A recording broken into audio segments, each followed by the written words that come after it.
Welcome back, everyone, to the 30th session of Wake of the Red Death. Yay!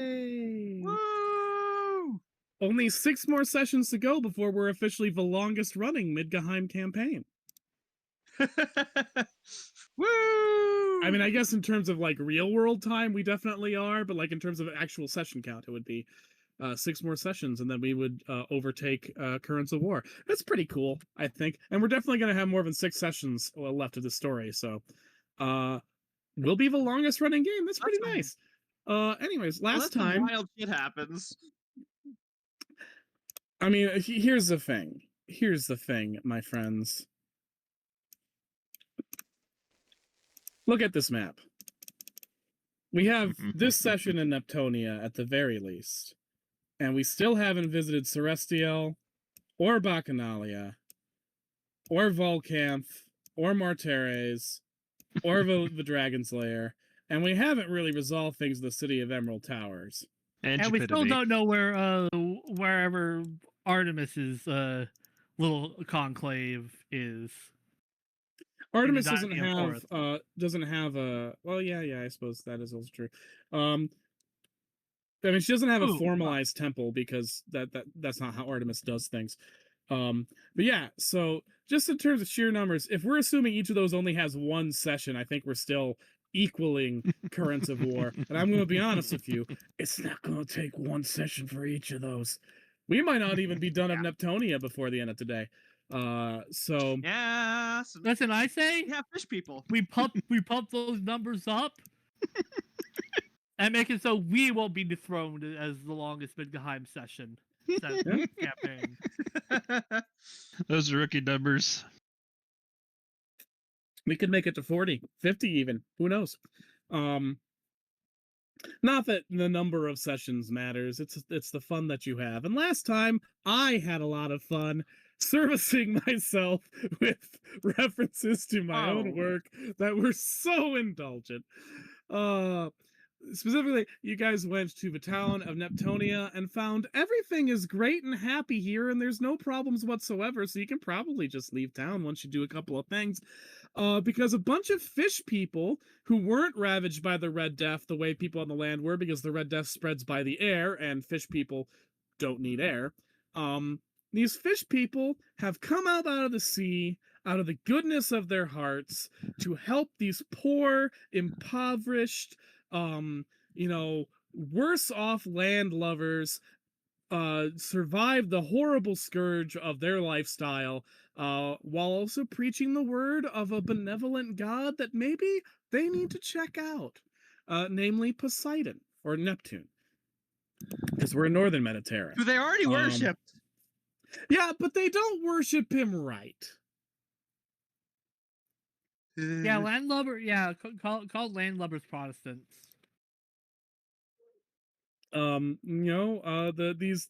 These poor Protestant heathens, they don't worship Poseidon right, and that's why these beautiful bishops and monks of the sea have come on a mission to spread charity and kindness and humanitarian aid with no secondary mission whatsoever involving wiping out an existing culture.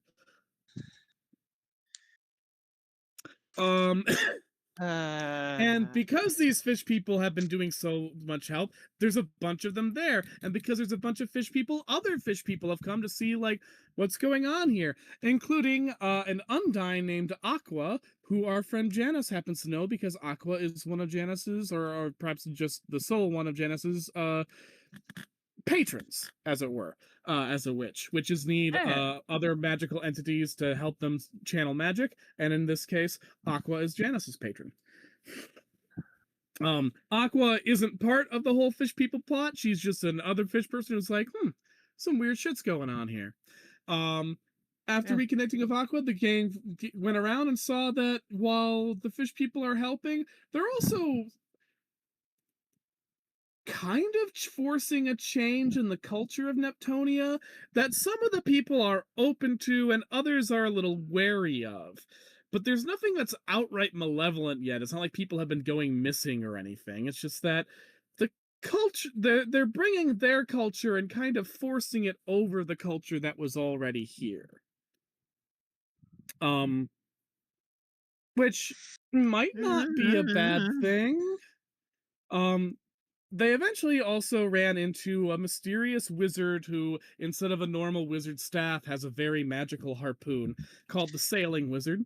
And this is where this shit really got up my own ass with references to my own work. The Sailing Wizard told them that he needed to find some help for his friend, and led them to the South Docks where they met his friend, who is a mermaid whose fish half comes from a leviathan, and as such, she is fucking huge, named Calibani. And revealing that these are in fact the Midgheim versions of the protagonists of At Sea Without a Map. Our sailor is trying to find two things for his sea monster mermaid friend. One is some sort of temporary way to shrink her down to human size so she can travel on the land with him as they pursue their second goal, which is finding the wizard or witch or whoever who made Calibani years ago and abandoned her egg off the waters of Ruslavak, where she was then raised by Ruslavakian leviathans. Calibani wants to know why she was made, and if she has a family out here, and if she is loved. And Sailor wants to help her with that, because Sailor is in love with Calibani, and that is a universal constant for these two characters. So, our heroes have gone with Sailor to the Leaky Boot Inn, a very large tavern / inn in town, to basically sort of scheme and plan, and also have probably a much needed interlude scene where they can recover HP, MP, and IP, and form some bonds if they wish to. And that is where we find ourselves now. Well, I'm going to make a bond with Aqua immediately. Oh, this music is bopping. Thank you. I'm fairly certain this is from Secret of Mana. Yeah. Sounds like it. It's either Secret of Mana or Final Fantasy VI. Those are the ones I've been mining from lately. It's not FF6. Okay, then it's Secret of Mana. I have pretty much all the FF6 tracks, so it just hardwired in my brain. Well, there we are. All right. So, you enter the Leaky Boot Inn, and much like the city of Neptonia as a whole, it's filled with fucking fish people. You see several sea nuns chatting with a sea bishop at a table here, a couple of mermaids sharing a meal with two sea monks. Aqua waves at you from one table, and the sailing wizard accompanies you inside. The owners of the bar are up here, and they are human, and they seem relatively happy about the current state of affairs.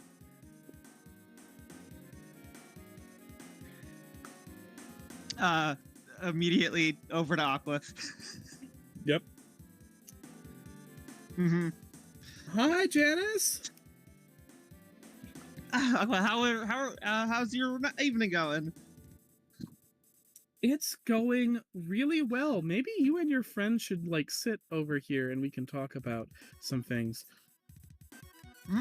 Hey, guys, come over here. Your friends all come, as does the sailing wizard. Just sort of, they've got that sort of air of, like, I don't know if I'm part of the group, but no one's told me no yet. Yeah. Janice will give them a wave, like, come on. When they're visibly unsure, Janice is like, come on. Aqua steeples her webbed fingers and says in a quiet, hushed tone, "Excuse the pun, but something fishy's going on." Yeah, I kind of figured this things were a little deeper than it let on. Honestly, I'm just glad someone made that joke before I did. It's a deep one. I will not excuse the pun. I will not. I will not excuse the pun. I will openly acknowledge it.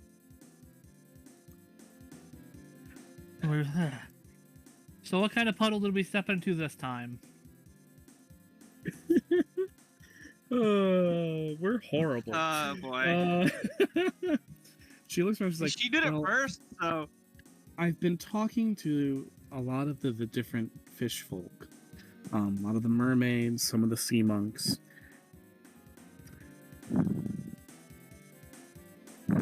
A lot of them came here because they heard through the ocean's equivalent of a grapevine that if they came here to help out, Sea grapes are a thing. Sea grapevine. but are they on vines? No. Okay. Well, regardless, they came here because they were told that if they came and helped out with the sea bishops with their mission, there would be a great boon from Poseidon.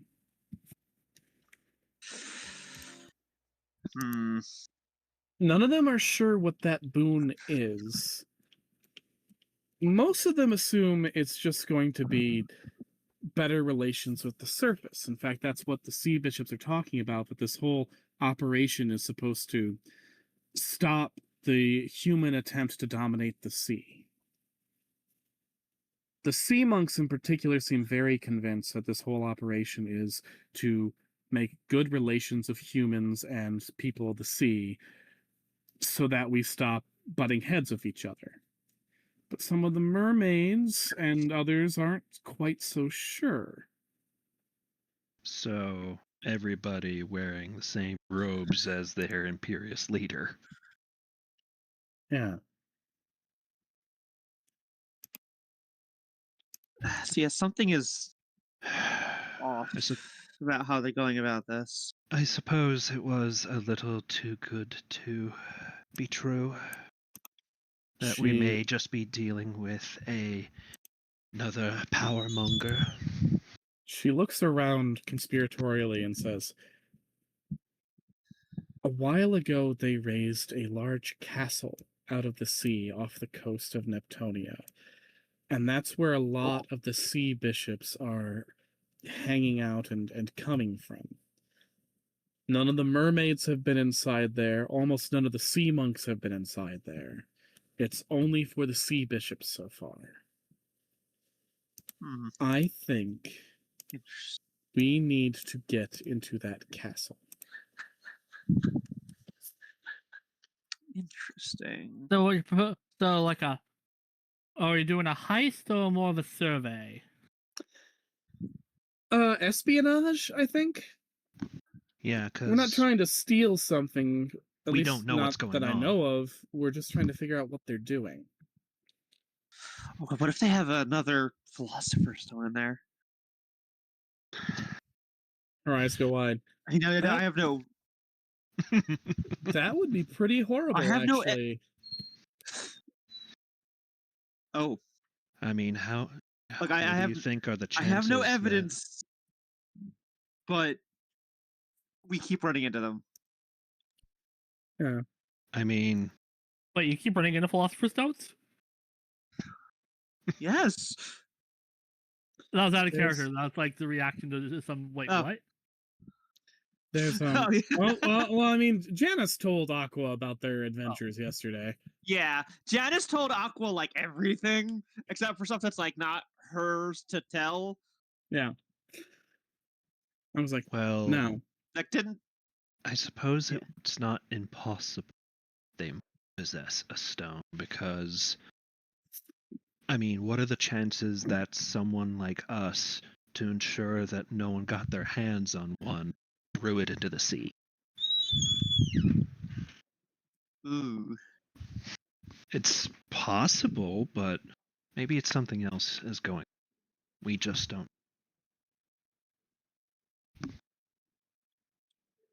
And everything seems fine and dandy on the surface, but transparency You need and to look deeper. candor are the true paths to actual prosperity. There's a little too much secrecy here for my liking.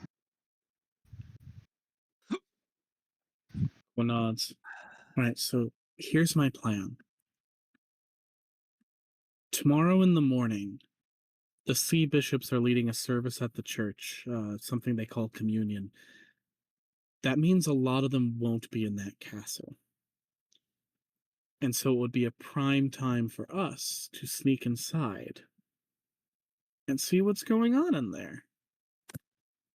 The one thing I haven't figured out is that we would need some way to get across the sea to it.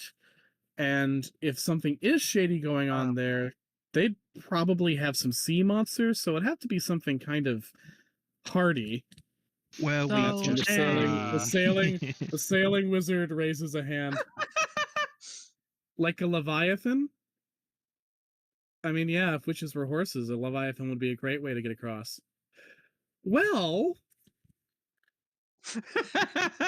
it just so happens that our friend here, He's dating one. sailing wizard, is looking just for. Hey, no, it's true. I sort of am. She's more of a mermaid leviathan. Oh, sorry. I was going for the same place, but I was going to like also bring up to a thing that Aqua might actually have an idea about. Our friend here has looking for a proposal item for their beloved Leviathan. Yeah, that's part of it. I'm also looking for a way to help her shrink so we can travel on land a bit more often, but not permanently. And also, have you heard of any wizards or witches who make chimeras? Wow, you've got a whole quest, huh? Everyone does. Yep. But most people do. Let's bring it down and tackle one quest at a time. Do you think your friend would help us? Yeah, absolutely. Calibani's one of the most helpful people I know. Excellent. She might, depending on the temperament of the sea monster, she might even just be able to, like, talk to them. Not to overstate things, but Calibani is able to terrify almost any monster in the sea. When I don't doubt that. When she turns it on, they generally run and scatter. I can imagine why, but she's so pleasant. She's also an admitted man-eater. Yeah. I mean... Was that a dreamy look on a dreamy sound in their voice? A little bit. Oh, here she comes. The beaked head just turns and looks at them without saying anything. Like, well, what's that specific word for like monsters who specifically eat people? Anthrophages. Yeah, like in response to the whole she does eat people, it's like, well, I mean, at that size it's kind of easy to. It's not like she's a dedicated anthrophage.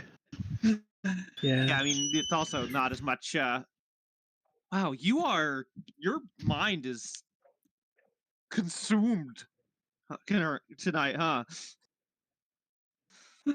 There is a judgmental look at Janice, not in the sense of like you're no, yeah. You can read in his eyes the quiet statement of "You're one to call another a freak." Look, Ghost fucker. Hey. Like it looks the door. Everyone here is really messy with their relationships.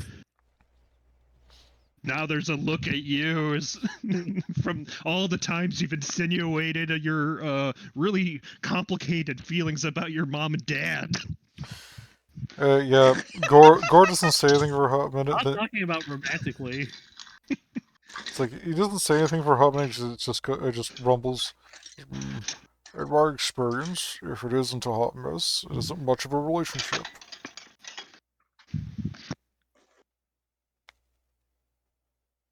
What's the I'll drink to that, says Aqua as she drinks. Janice, she's like, internally, is like, don't. Oh god. Oh man. Alex says nothing because he's not going to out you, but it's just.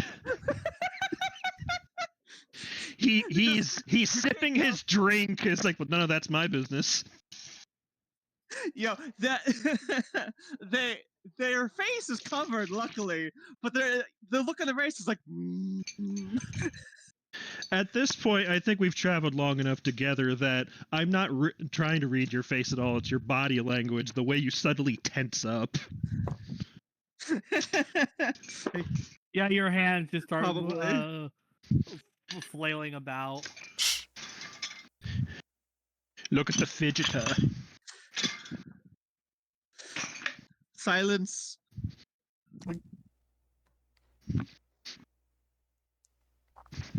The tism is upon you. Oh, they weren't kidding. That That it's bully a the fucking wizard. blizzard tonight. Wizards are... Look, Yeah. wizards must be bullied, otherwise they get too full of themselves and cause problems. Yeah, that's why you put that's You why you know, always have a locker on hand. my reason That for would not bullying explain why them. so many was- people tried to beat me up while I was on the sea.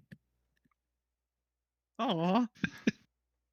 See, people didn't bully me when I was at school because I lit things on fire. I did not say that in character, but still, but the sentiment of like you must torture the wizard's body so their soul learns to be humble. God, that's something coming from the dragon. Yes. Huh? I am referencing a Key and Peele skit. Sketch. God has chosen me for this fight. His lessons are so beautiful. Are you setting me up against an actual psycho? That's not fair for him or me. No, at very most, Alex is just doing the quiet, like, you're one to talk. He's not rude. No. I am. Alex is a good boy. Because you are not a good boy. Yes. Alex is on his bad boy arc. I'm going to say a swear.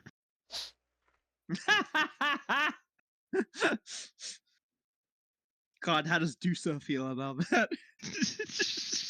Dosa is sitting there with a mug of nothing and pretending to sip it.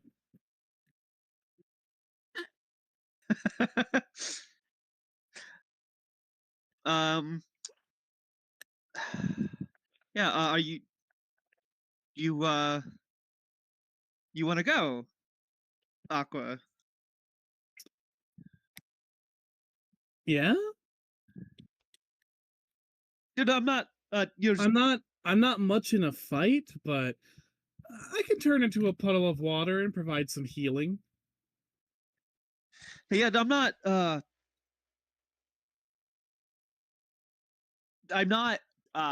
complaining. I'm just clarifying. I care It is about nice to have you here. humans as much as I care about any other living thing, and if there is something nefarious going on here towards the humans, I think they have a right to know and be protected. Yeah, it's one of the things that about your care for humans. She playfully punches you / nudges you with her fist on the shoulder and says, there's a lot of humans I care about. Aw, yeah, they were saying they were talking when she did that, and then it just evolves into Yep. Yeah. Janice does the punch back, but it's obvious there's a much even less strength Force. in it. Yeah, even less force in it. Yeah.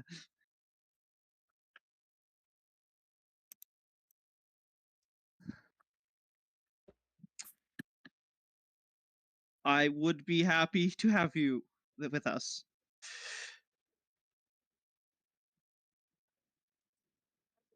Looks at the others, right? Yeah, it would be nice.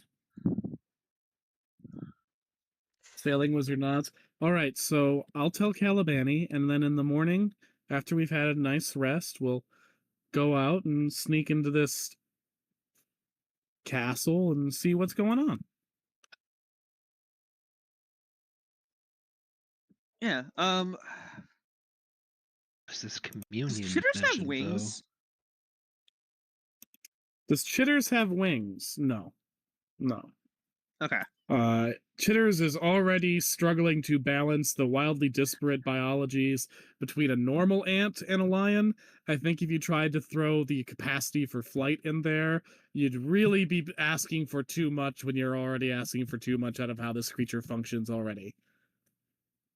Fair. Hmm. So we are going to rest. I could take a closer look at the castle before the night ends. though? Low. What? Sure. I'll accompany you. So that way, you've got someone watching your back. Yeah, that's a great idea.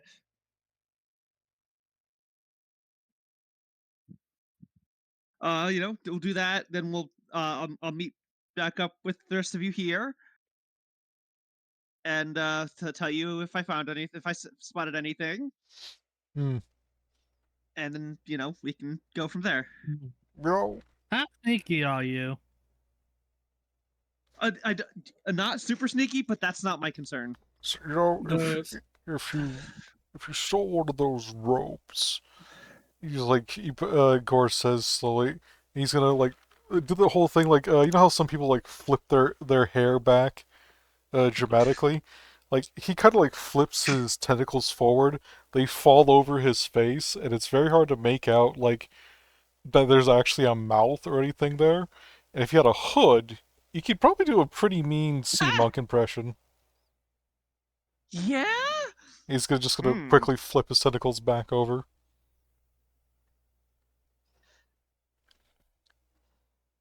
That's not a bad idea. You could listen in on some of the talk. You might be able to pick up something. I don't know if Gore And if breathes you get water spotted, I because mean, I don't know like goblin biology in Bignaheim that well. see, like you don't need Perhaps to go in not the water though. You can seawater. just like goblins are frogs, so they're able to breathe fresh water. That the big fins on their head are actually gills. Huh. Once they develop legs, they're primarily use their lungs, but they can still breathe in water. They would not do well in seawater though, as amphibians generally don't. Gotcha. It's one of the you reasons don't need why to. they're You could just go like, sorry. You could always yeah, just drink you one of know, those potions. Like if it protects from water, it might help against seawater. the only exception to that is Well, grindylows. There are species of grindylows who are adapted for seawater rather than freshwater. All right. But grindylows don't you don't have need. legs. They keep their tails their whole lives. Oh, yeah, Gore. You don't need to be in the water. You could go hang out around the temple and listen in and like Well, try and yes, blend in with the crowd. I can certainly do that. Because there's a lot. You said there was a lot of them gathering there, right, Aqua?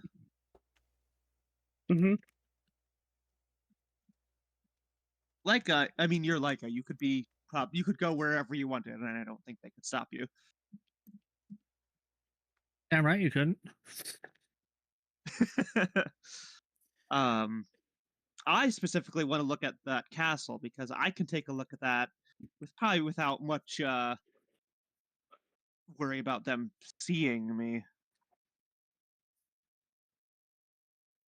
The sailing wizard takes a conch shell out of their pouch and places it on the table and says, once I eat here, I'm gonna go hang out at the docks of Calabani during the night, because I don't really like leaving her that long. And her hair's comfier than most beds are anyway. So if you're on the coast, just blow this, and we'll come and try and find you. You All know, right, sounds good. considering all the sea creatures around here, if we blow up the conch, we'll have like 5 other guys showed up asking, is this your call? God, they're adorable. Mm-hmm.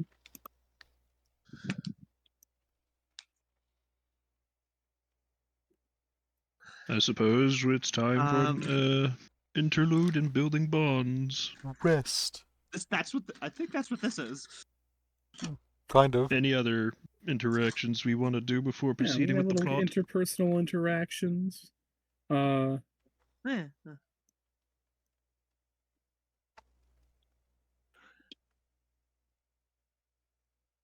Yeah.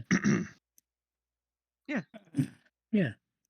So everyone can form one bond, or improve one bond. I maintain that switching bonds up should be a free thing, because you're not really getting a tangible increase. You're just changing the flavor of it. So Yeah. I didn't have. I somehow didn't have a bond. Oh no, not somehow. I didn't have a bond with Aqua to start. So now I do. Mm-hmm. It's affection, obviously, to the surprise of nobody.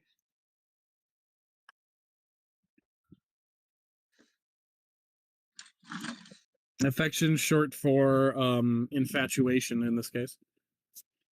Yeah. Janice, you are I getting like- a bond of admiration. Woo!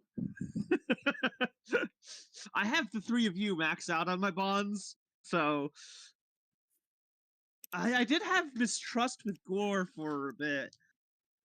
Did I? You're allowed to switch them for free. Yeah, let me see.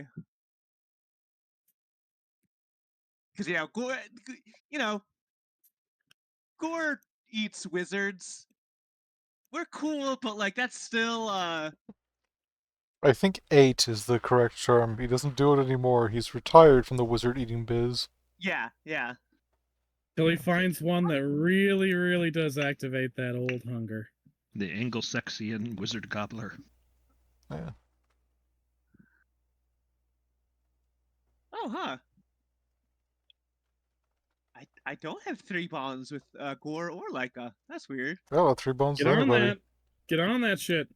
Mm-hmm. With I Leica, made I You am don't one have now. to. I'm not your boss. With I that, made I one am with now maxed out Aqua. I bonds with can't do everyone. another one. I made the Aqua bond. I can't make another one with those two. You can't have the same bond, done if I that way remember sooner, correctly, wow. right?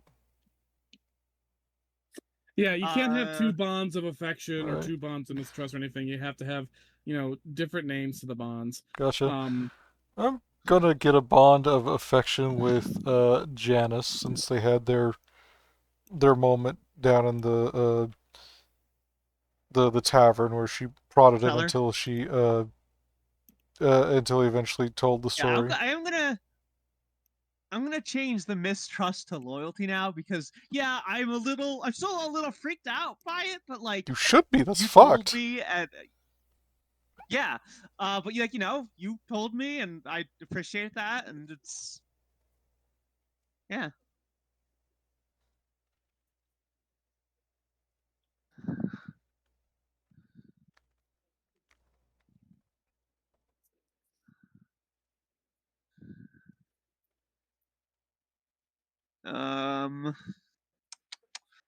I had inferiority with Leica.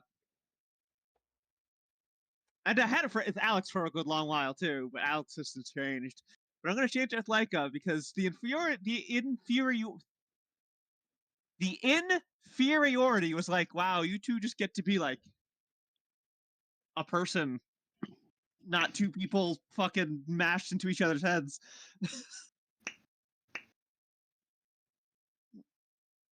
Well, I think of all the people here, I think Gore, at least at one point in his past, counted for more than one person. He technically maybe. I have so many bones, none of them are mine.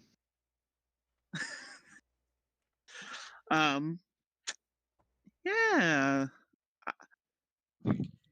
Hey, what Alex? What do you have?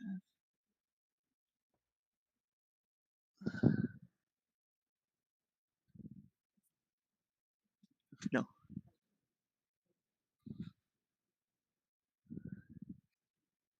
Yeah. All right. I'm good to go. As you all eat at the tavern, Dose is like, so how are we divvying up rooms when it's 2 people to a room? Well, let's Is there 2 see. people to a room? Gore. It is 2 people to a Lyca, room at this tavern, yes. Janice. That's What? there's Dose.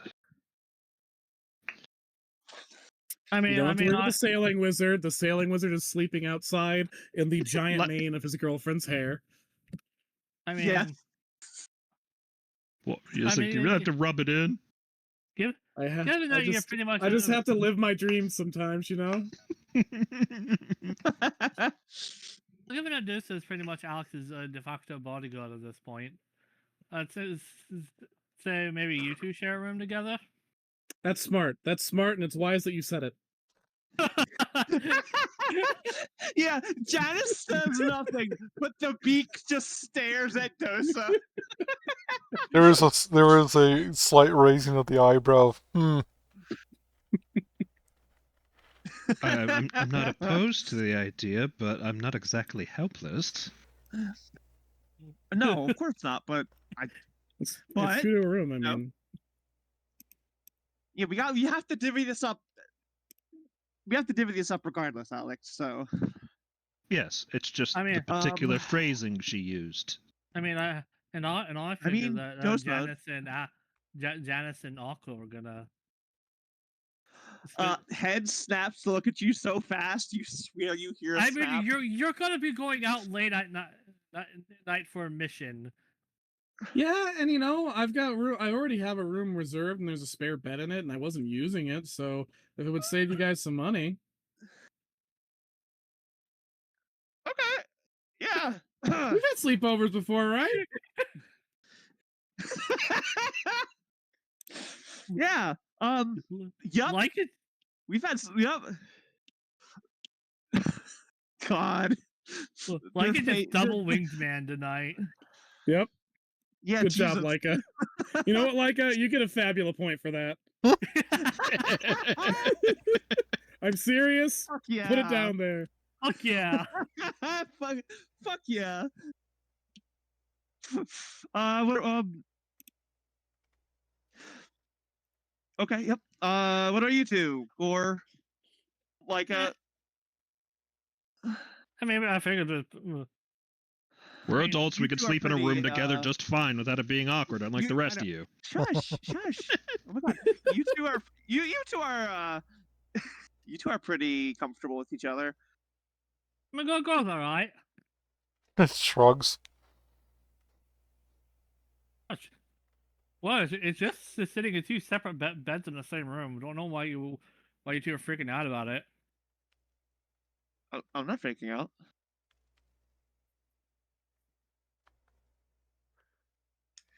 Dose is freaking out. No, I'm chill as a cucumber. And just to punctuate that, she Look- takes her completely empty mug and lifts it to where her mouth would be if she had a normal human skull and pretends to take a drink. Complete with an audible fake sipping sound. Is she doing the Lex Luthor?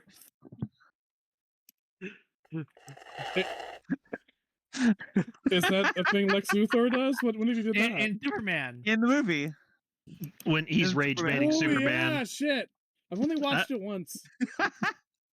No problem. it's like, I don't know what you're Oh, talking you about. watched it. A lot of shit's happened. Yeah, If yeah. Things keep happening. Yeah.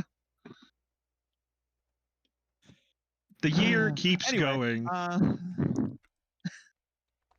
And it don't stop going, and it don't stop going, and it don't stop going, and it don't stop going, and it don't stop going, and it don't stop going. We better fucking stop going. Well, this year's stopping yeah, today. Let's, This is the last year 36, last day of the year 36 for old Will. Yep. Yes, good old year 36 of the WS calendar. In less than 4 hours, WC, I should have I'll said. be a Damn. decrepit 37-year-old man.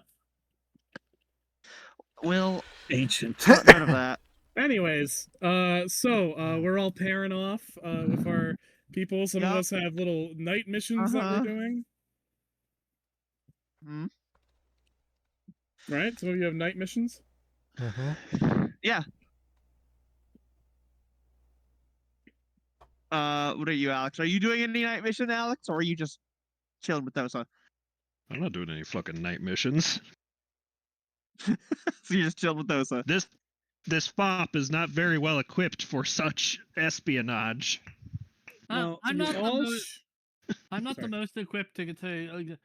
I mean, I would be down for doing a survey mission out at sea, but I don't exactly have water legs, so I'm gonna stand back and do some local reconnaissance at town at night, see how the nightlife is around, what happens around after dark.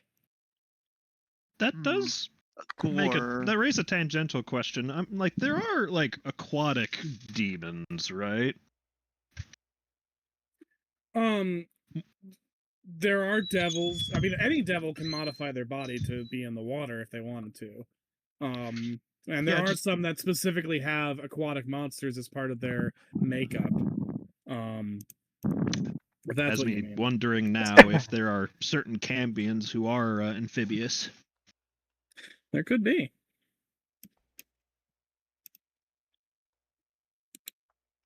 Gore. Unfortunately for me, both of my grandparents seem to have not been very unaquatic in their preferred More of a makeup. fire and brimstone type.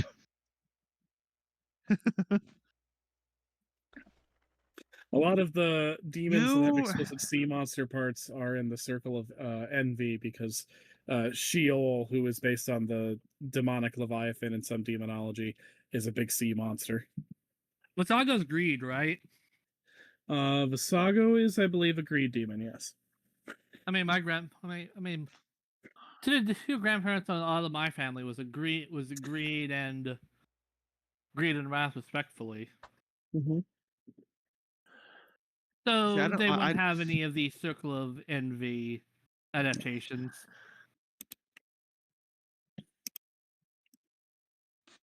My family was. I don't really have anything like that in my family, as far as I'm aware.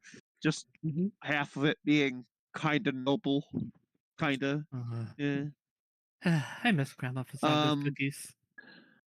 Like a size. Gore.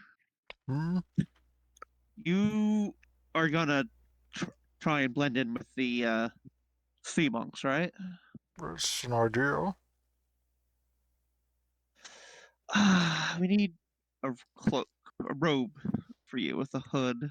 Well, maybe little Miss Sneaks about can procure us a robe.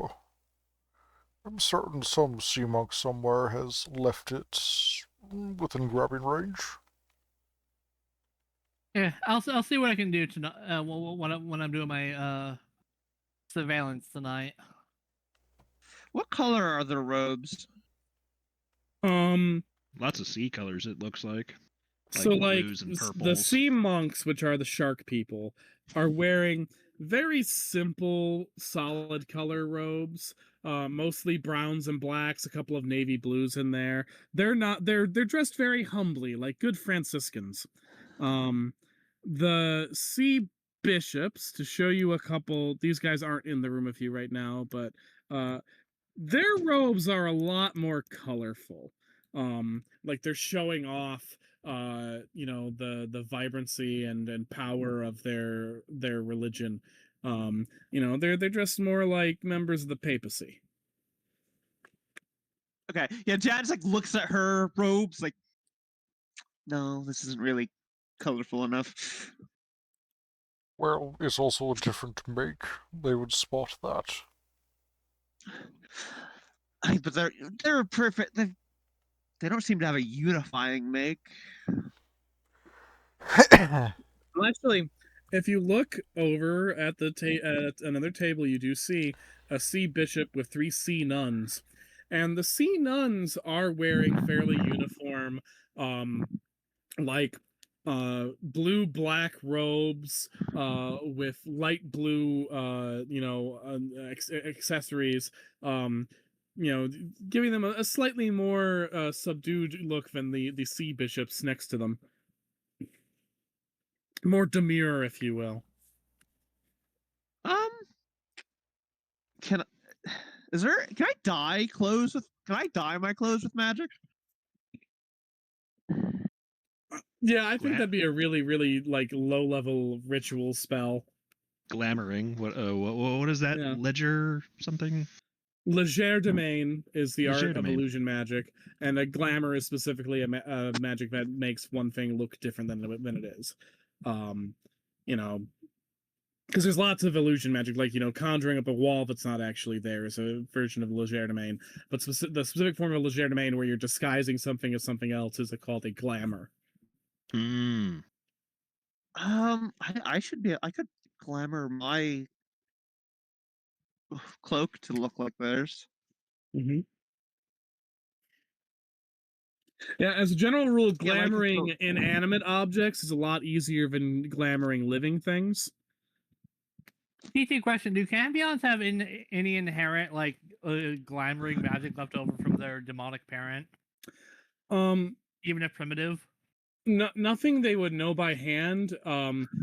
In part because generally Cambions are expected to be isolated and ostracized from human society. You have to remember that Cambions are created primarily as weapons. Even if some demons have fondness for their Cambion offspring, ultimately the goal of the process of siring half demon children is to create something that's close enough to human to be really good at preying on humans.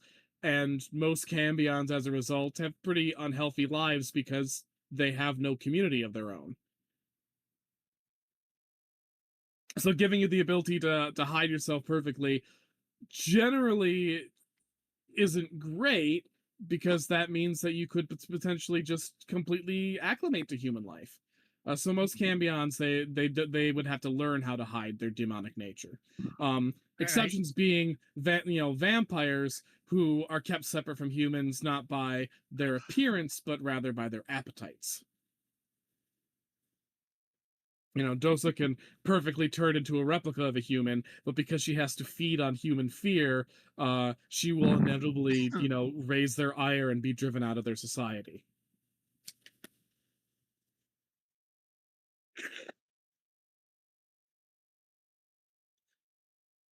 Yeah. When I head out with Aqua, I'll leave my cloak behind for you, Gore. You think that'll work? I mean, it's big enough to cover most of you, and I can glamour the color to look like theirs fairly easily.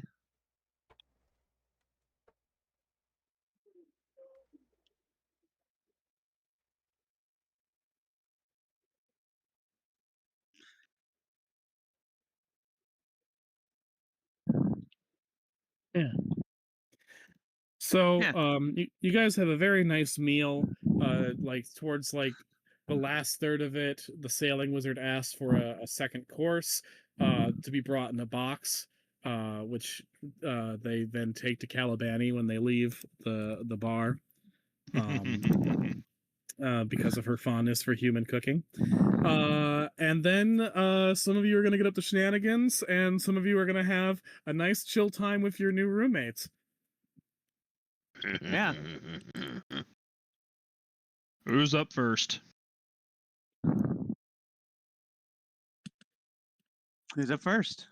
Well, I think mathematically, the one who would actually be able to get up to shenanigans first would be Alex and Dosa, up in your currently shared hotel room.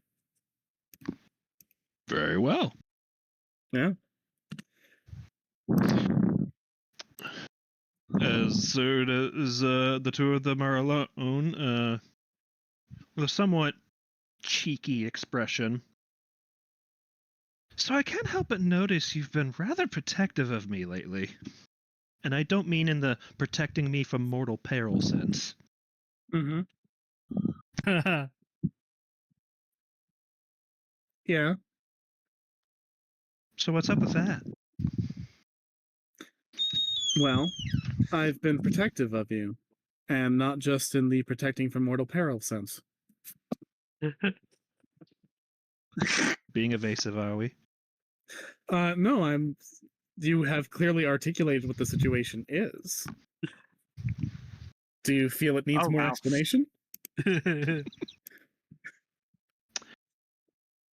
Well, my curiosity is that why. What I'm wondering about is why you might feel insecure about it. Dosa puts her very few personal effects on a bed table next to her bed. Then looks at you with her one eye and slowly stalks towards you. Am Oh, I being evasive? Perhaps a little. She wraps a hand. Her hands aren't really hands. They're like these strands of wax that, function as fingers, but she very rarely puts them in an actual human, hand position. So she wraps these tendrils of wax around your collar as she gets in close to you and pulls you a little closer still. Are you saying that I've been subtle?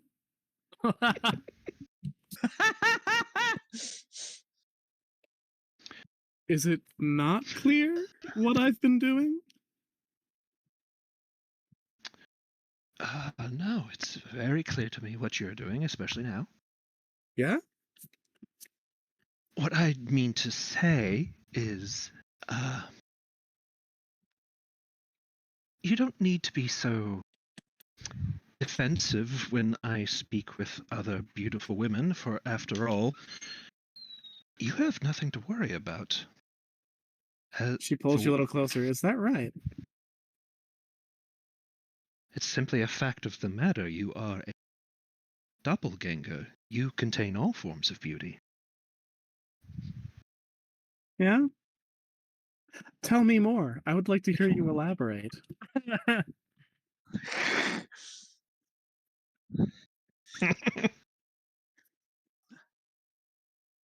Well, you did this, DC. Yes, I did. Do not rescue me. I am here by choice. I threw myself to the sharks on purpose.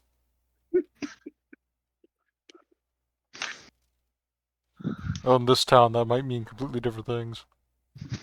No, I mean Yeah. the. We saw that woman who was surrounded by 9 monks.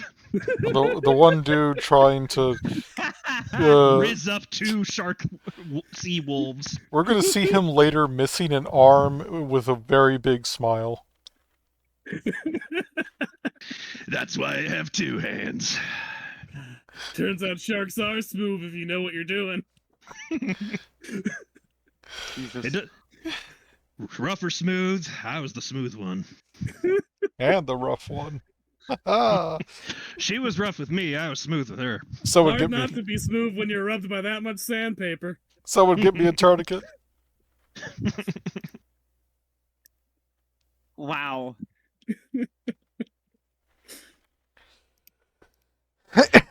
He takes a breath and to compose himself before very, very gently just kind of placing his own hands around her waxy wrists. Mm-hmm. And it's not necessarily that he's making moves, but because she's already close and thus cannot escape necessarily, Yep. he just kind of appreciates he tries to internalize the warmth and consistency of her flesh. Yeah, and Because he does find it rather remarkable.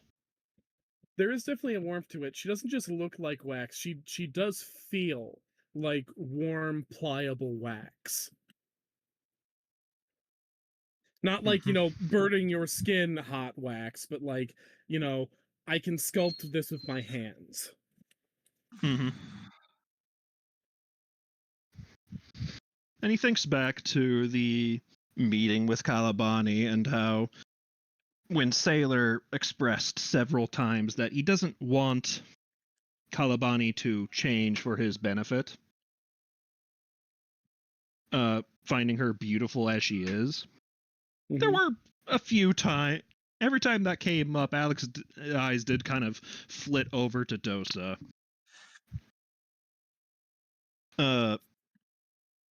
Because in his mind, for a while, she could literally become anyone in the world. He finds there is a unique charm to her base form. Mm-hmm. Yeah, she may not have a human face, but she does have a face that is very expressive in its own way, even without a mouth and even with only one visible eye. The cute little tendrils that, very symbolically represent curly hair. Mm-hmm.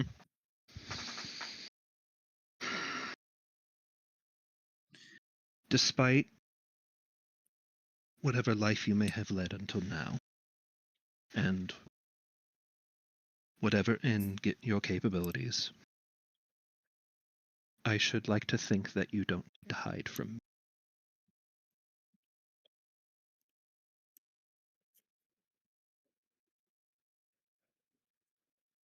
Because while while you can become literally anyone in the world, no one else in the world is quite like you.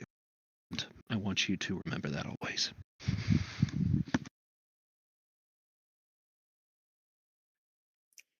She looks at you and she's had this very steely, eyed glare at you this whole time. And you see tenderness creep into it, and even a little bit of blush forming in the wax, which isn't quite red, it's more of an orange glow.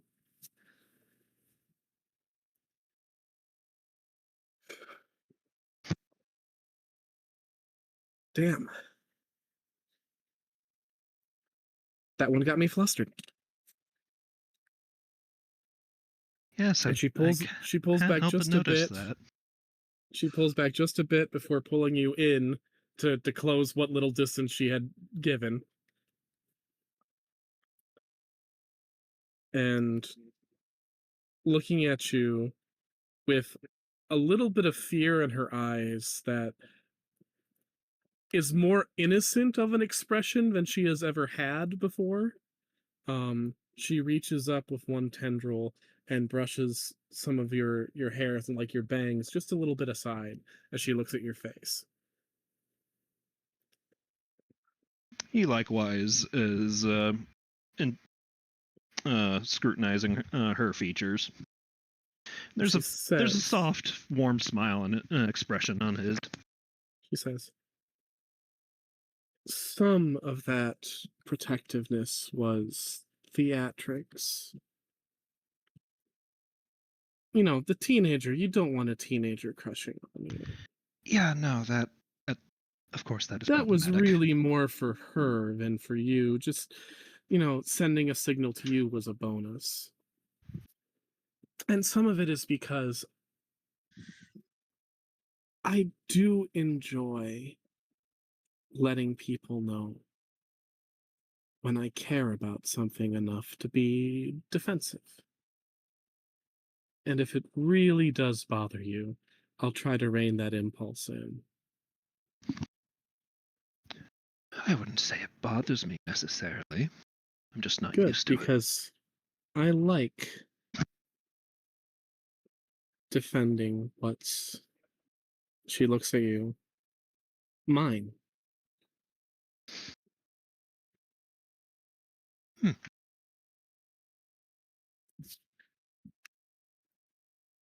If I can.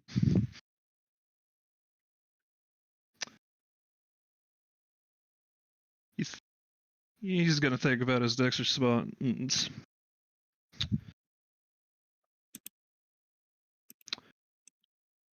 Why not? find happiness where you can, right?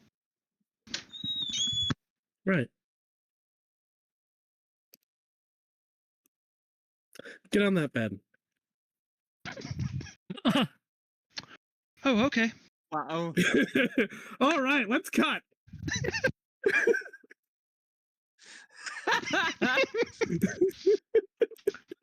Well, we certainly know who wears the pants. Finally, all that practice I had doming my mic was put to good use. Poor Will, Wow. cursed to lead others to a treasure they cannot possess. Surely the red skull.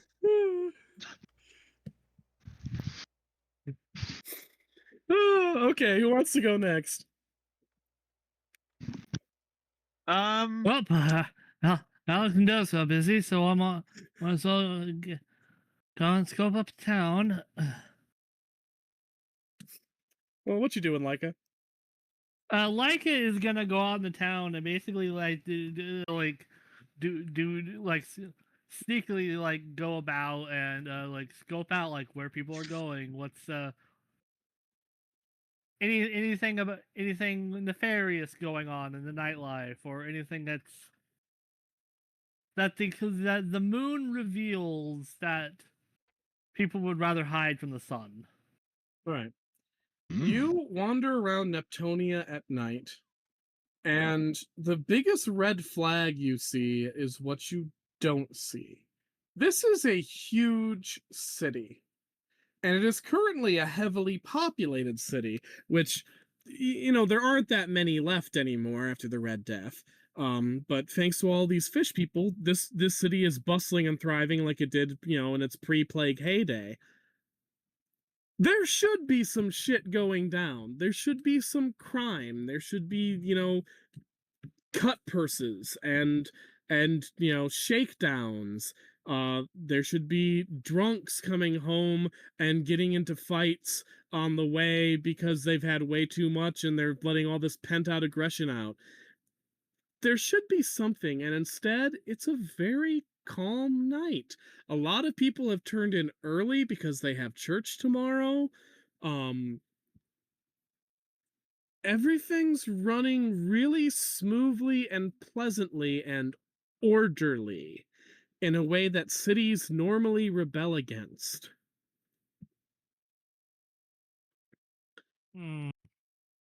There's a unity of purpose and camaraderie that is very hard to achieve without force going on here.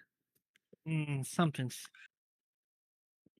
Eventually, you do find a drunk sea monk wandering the streets, singing sea shanties while taking big sips of wine.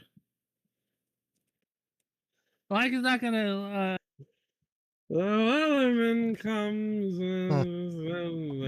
Like is not gonna intervene or do anything. She's just gonna like quietly tail him and see what happens. Oh, the woman comes. You follow him for a few blocks, and eventually, a sea bishop spots him, rushes to him, says, "Brother, brother, brother, no, no. What are you doing? Why are you so inebriated in public? The humans will see." "Oh, we were having a very good time. We were having a very good time, me and the others. These humans, they brought us this wine, this human wine. You're not supposed to drink human wine, brother. Remember what our one-eyed friends back at the castle say? Human wine is bad, bad, bad." But we had such a these humans are so nice. I can see why we're helping them out. After all these, I thought they just killed and ate fish, but they're really, really good guys. I'm glad we're helping them out. What's the big plan? I've heard there's a shh, brother, quiet yourself. You're speaking too much. Let's get you back to the temple. There we are, brother, yes. And the sea bishop leads him to the temple of Neptune. Well, now I have thoughts.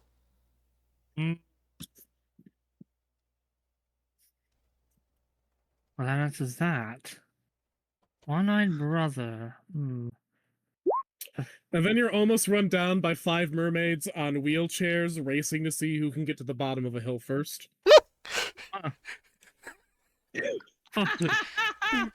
See, Oh, what I want to know straight is racers. who is the Samaritan creating all these wheelchairs? Woodworker? That's a good question. They did say the woodworker dude was just making bank. Yep. And the potter. Oh, yeah. Yeah, the potter. Both of them have been doing pretty well. Imagine that, a city that provides mobility aids. Hmm. Does anything happen to these drag racing mermaids? They drag get to the end maids. of the hill, crash and cheer before getting back onto their wheelchairs. They're clearly just having fun.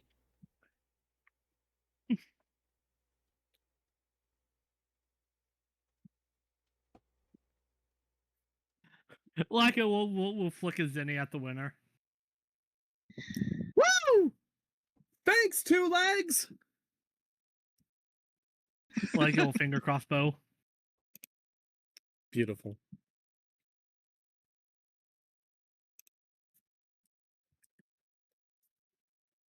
But yeah, otherwise, it's a very quiet night. Aside from, Which it shouldn't be. You're in a city. Yeah, a port city. There should, at the very least, be some weirdos standing at street corners with unknown agendas that make you go, Yeah, they should be selling us sundials. Yeah. You want to buy a sundial?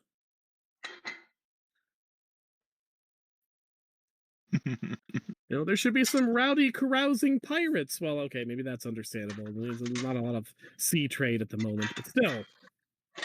Yeah, like here's a good way to put it. We've spent the night over in Junatonia. What is the nightlife like now? Yeah, in comparison, Junatonia now does have a thriving nightlife. I would say it probably doesn't have a lot of crime because they're pulling back from the brink. But like if Junatonia was thriving to the level that Neptonia is right now, there'd probably be some crime. There'd probably be some people who are saying, you know what, things are cool enough now where I think I could probably steal somebody's wallet and get away with it. Does there appear to be any like some constabulary or any like clerical enforcers?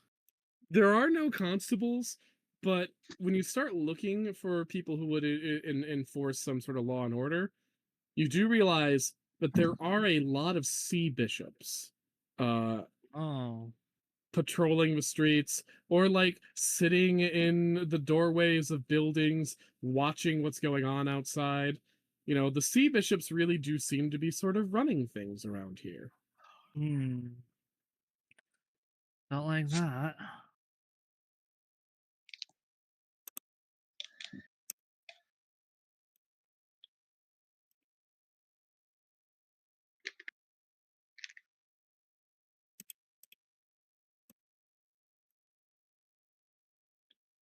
Yeah, that's what you find. There's definitely something going on. And with that, Leica will sneakily head back to the hotel and get some shut-eye. I think I'm gone by then. Yep. Yeah. So, like as Leica will walk past Alex's and Dulce's room. Quiet it down, you two. Ding.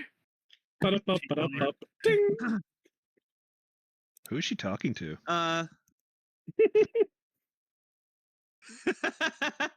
Meanwhile, across the way, some really rowdy, drunken mer folks like, "Hey, we were."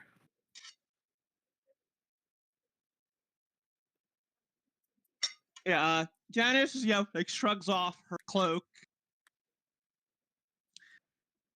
paints it the color that look more like the sea bishops. Gore. Yeah, Gore. Yeah. Actually tosses it to you. All right. He's gonna take the cloak, pull it on over his head. So he's going to actually not put his arms through the armholes. You'll see the two longest tentacles that are on the back of his head, which stretch and they're long enough that he can like move about on them if he really felt like it. Like he pulls those through the armholes, so he still has that weird like noodly tentacly look that the sea bishops have at their fucking armholes. And he pulls his the rest of his hair tentacles over his face, so they're dripping out the bottom of the opening of the hood, I guess. He pulls his head just back a little way, so you just see a little bit of eye shine, and there's the tentacles. And it's like, oh wow, yeah. He goes, well, and he just does a little like ta-da with his noodle arm, like what looks like noodle arm. Goes, so how does it look? Pretty good. I might need a pot, but I can say I'm just going to buy a new one. Broke it somewhere. And if things get hairy, you can always just pop back here, right? Exactly.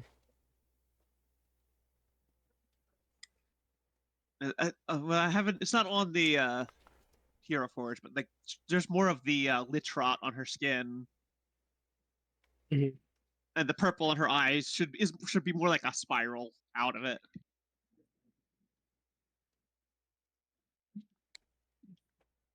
And of course, the large amount of the Lord of the Chase style lich rot up to one arm. Mm-hmm. All right, Aqua.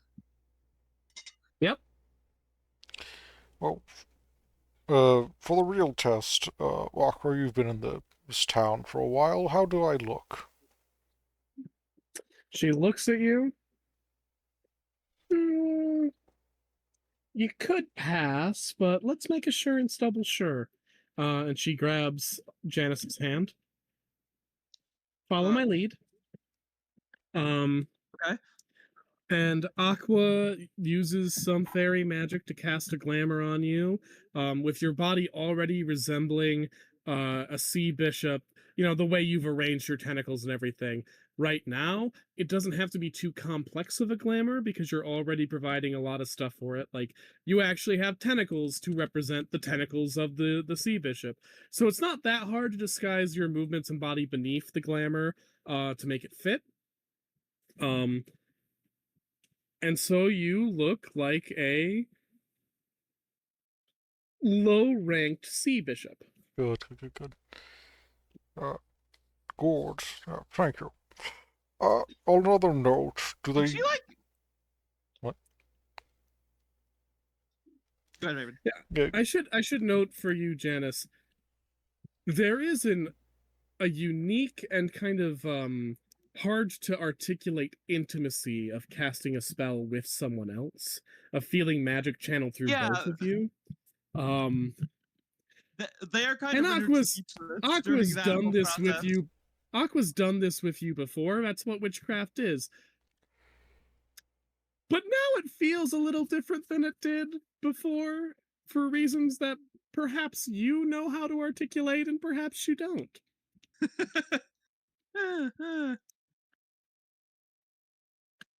Yeah, she is visibly rendered speechless from that.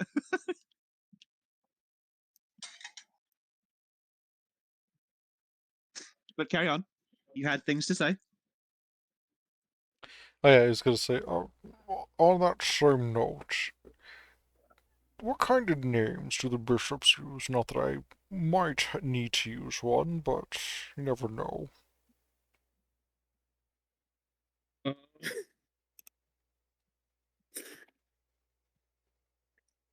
You could probably just get away with using brother. I am going to... somebody goes, oh, brother, I don't know you. Yeah. Or something like that. Brother Dubious. I am currently looking up actual names of saints and looking for ones that feel like they fit a fantasy vibe. Agathopus, Agilbert, Agnellus, yes, Saint Celesquid. Abundus. What was that Saint one? Celesquid. This is just the A's. Good lord, I didn't realize there were this many fucking saints. Balther, Dubious Monicus. Bardo, Doobie Brother. Bibiana, Basinius, Bathildus, Declinius. Brogan, What the fuck? Burkhard, Cadfan, There we go. Aegis. CAD fan. All right, Cadfan. Sorry, listen to a bunch of the runners. Like he flicks his tentacle forward. It makes a snapping sound, in spite of the fact there's no finger at all in the tentacle. You might think he's snapping his fingers underneath the robe, but that's not where the sound originates from. I would also like to take Fairies. this moment. I would like to take this moment to say to our audience, the fact that I am so heavily Catholic coding with these sea bishops who are antagonists of this arc does not speak to any ill will I have to Catholicism as a whole, on account of the fact that I was raised Catholic. I am a confirmed Catholic. I am a lapsed Catholic. My uncle was an archbishop before he retired. My mother's side of the family is Catholic. I am very well acquainted with the good sides of Catholicism as well as the bad. And after many, many years of making fun of Protestants for their shitty part of Christianity, I felt it was only fair to finally make fun of my own people for their shitty part of it. That was my PSA. Everybody's Thank you. kitty. Christianity sucks. That's what I really want to get across here. And I'm just over here with my atheist witch self. Get rid of it. Which is funny because I'm There. playing a very religious witch here. Yeah. There we go. Now no one can be mad at me because I said nothing controversial. Get rid of Christianity. Okay. So yeah. Gore, are you heading straight to the Temple of Neptune then? He's going to head to the potters first to get, a pot. Mm-hmm. So he All right. so he can complete the look of a sea bishop. All right. Yeah. Probably clean this map up a little bit. And yeah, if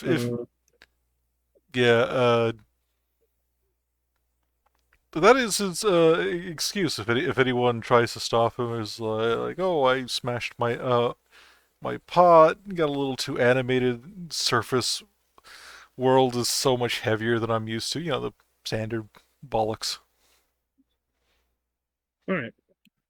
Understandable. So, yeah. You come to the Potters. It's a little late at night, but they're still up and at it. And in fact, you're not the only customer there. You see a sea nun there. Which is the same species as sea bishops. They just wear different clothes than the sea bishops do. They have wimples. Wimples? That's what you call that specific headdress that nuns have. It's a wimple. Okay. I've never heard that before. You could be There fucking you with go. me and I will never know. There you go, Catholic deep lore. See, see, Wimple. Yeah. this is Catholic satire by a Catholic. Yeah, she's got her wimple on. As you come there, she looks at you and I guess you could say she smiles. There's definitely a smile in her eyes, and like the flaps that can cover her retractable mouth tentacles do sort of curl up like a smile a little bit. So she smiles at your approach and waves a tentacle. Oh, hello, brother. I don't believe we're acquainted. Oh Lord, I had a dumb idea. Give me a second. Immediately. Age from the Anglo-Saxon division, kind of blew in with the toys, Mom. Oh, how wonderful! We have been getting more and more Wow. people from the distant seas every day. His brother came from. It doesn't work with the accent. Anyways, it's quite to be pleasure to be being hers. Well, it's a pleasure to meet you, Brother Cadvan. Aye, it's good, is me, you don't suppose you can get yours names? Oh, of course. I'm Sister Agnella. Aye, pleasure to be meeting your sisters Agnellas. So you'd be from... Oh dear, where would an Anglo-Saxon sea of many colors, or is it the Jormungandr Sea that connects with Anglo-Sax? It's not quite a sea of many colours. I did do some bit of migrating there. It's not quite the best waters, but it's, I guess you could say, a bit of a wanderer's. She Oh, is a wide mistress, and it begs to be explored. on a pilgrimage. No wonder. Well, always wonderful to meet a pilgrim. Yes, exactly. He's something on the tides and kind of just blow-ins with, well, the tides. Isn't that wonderful? Isn't that wonderful? I've met so many people of the sea here. It has been really a remarkable time. Oh, yes, indeed. I ain't never seen so much as he lands in ages. He gets chased off the docks mostly. Yes, there I have heard tales of how inhospitable humans can be to our kind, but I must say we are making great strides here. Oh, he's... Sorry. Archbishop Nojaz seems very, very firm in the belief that when we're done with our mission here, relations between the sea and the land will be better than ever. I so dreams that is. It can't wait to be home in tentacle. Yeah, she says, not fully parsing your accent. That's fine. To any Redwall fans, yes, this is indeed the mole accent, though bastardized, because I've never heard, I've only barely heard the actual one. It is like, Brian Jacques found, a little old fisherman off some wild, dock somewhere, spoke so thickly he couldn't understand a damn thing he said, and he said, this is it. This is the man I will use as the base accent for my mole species in my book. Raven, fucking clever. It's really weird to do. It's every S is a Z. It's just the basics of it. And then it's Cockney. Yep. Anyways. Bravo. He's quite nice. I hope I'm not holding you up much. Oh no, I'm just here to get we need some more bottles for communion tomorrow. And the potters here do such great work. The humans really have a gift with clay. Oh, he's quite fascinating. He's not been able to get quite up close to this before. Well, here, and she knocks on the door. Excuse me, I have a brother here from over the sea who would love to see your craft. All right. And the door opens, and you two are welcomed into the pottery, where the potter and his wife are hard at work. Almost got your order done, miss. If you've been, if you've been needing some more help, I can lend a few arms to the cause. No.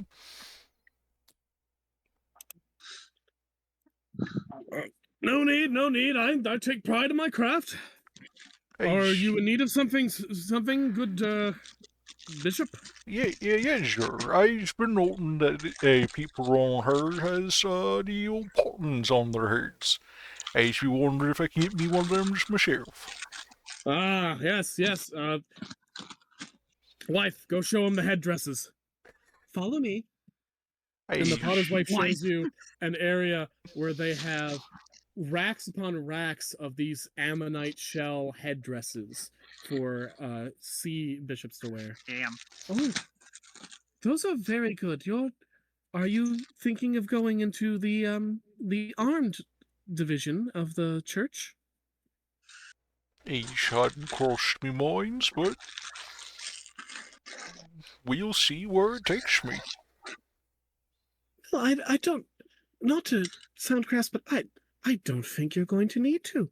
We're making peace with the humans. That's what Archbishop Nojas says. I just thought he was off for the old-fashioned statement. Oh no, oh no. He says that after tomorrow, there will no longer be cause for war between our peoples. We'll all be under the same banner. Oh. Well, he's got to be seeing that now, ain't I? Well, Well, then I guess unfortunately I don't need the pots. Or do? well, here, what you could help me if you'd like. And she sees the potter come with like his with lots of these these clay not jars, bottles.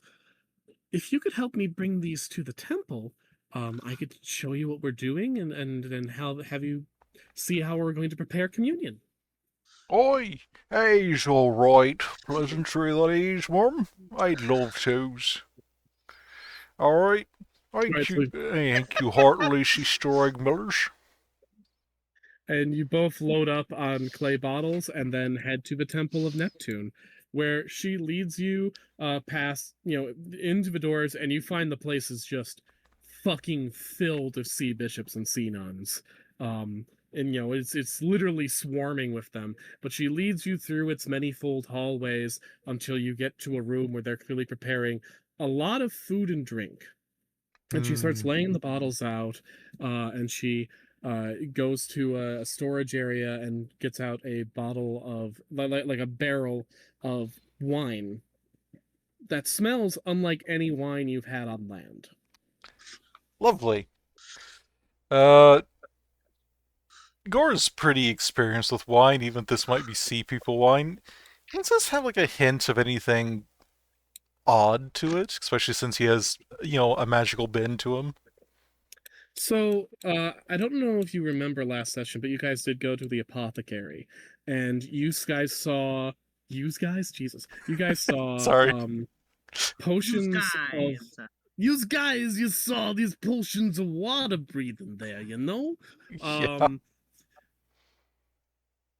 You detect a whiff of that potion of water breathing in this wine. Interesting. The Archbishop says it is of utmost importance that we get all the human citizens here tomorrow to take communion. Oh, he's a bit of a... He's a bit of a marriage of houses, so to speak. Yes, we're going to induct them into the true worship of Poseidon, because these poor humans, they only seem to see the negative of our god, not the very kind and loving father that he can be. So we're going to induct them to the true worship of Poseidon and see just how lovely and affectionate he can be, and deserving of worship as the true king of the gods. And it's important that we have communion with them so they truly feel a part of our religion. And then, with all these new converts and worshippers of Poseidon, of the true path of Poseidon, we will get the great boon from our god. Oh, now that's quite a thing. I can't say I've ever gotten a much more than a whisper from ye old father, but I'd be a thing to say.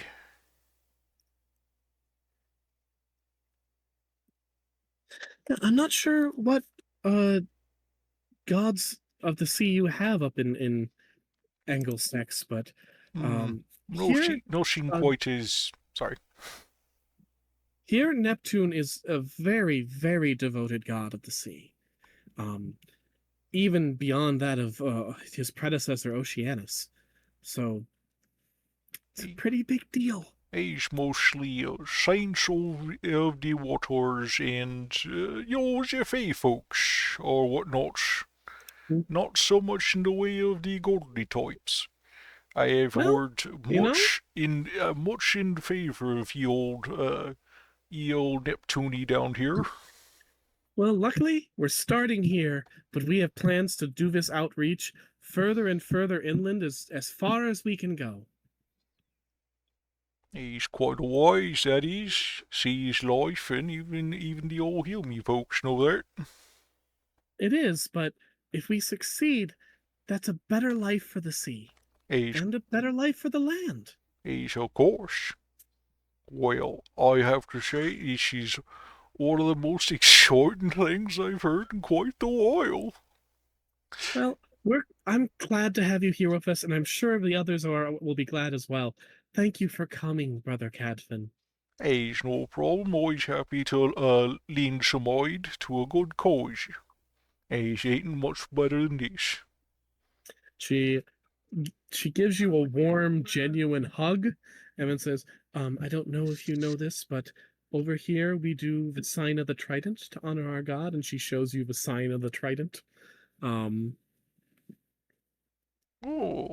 ain't such a thing. It'll be very useful to know that before tomorrow's service. I hope to see you at Mass.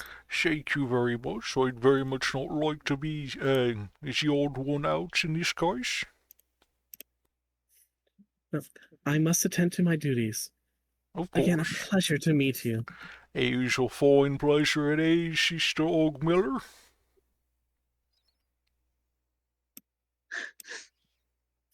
I love it.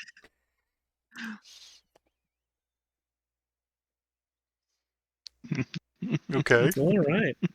There you go. Question. So, the wine's in a giant cask. There's no spigot attached to it, is there? Not yet. And you notice that there are a lot of these casks. More than enough to get everyone in the city imbibed. Are they all the same size of cask? Mm-hmm. Okay. And there's a lot of people around here, correct? Like, yeah, you would not have a lot of time to fuck with these if you. No, I wasn't gonna fuck with it. I was gonna try and see if I could yank one before I teleported. You probably can't yank a whole cask, but if you search well enough, you will be able to find a bottle because, as she said, they needed more bottles to prepare. Yeah. If you're doing a huge fucking communion like this, you're not going to want all that shit still in casks by morning. You're going to want it in more easily poured containers. I gotcha.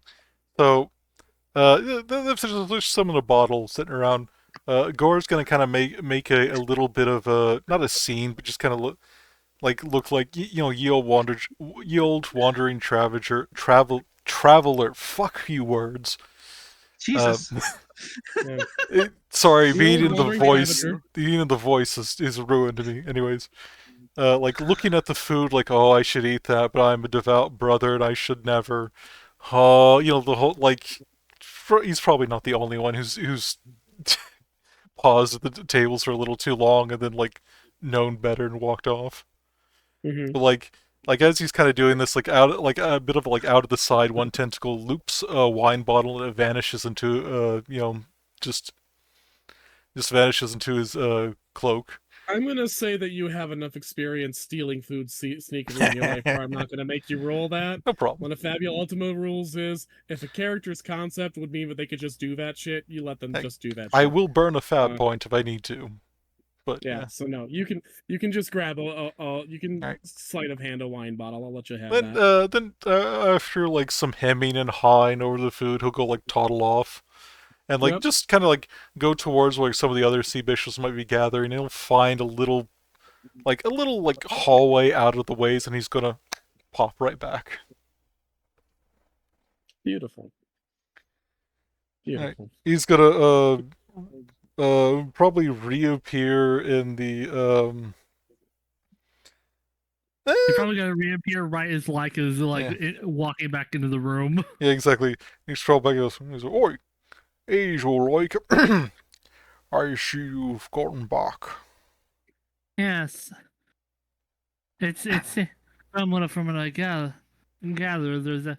You would think a big city like this would have nightlife. There's none.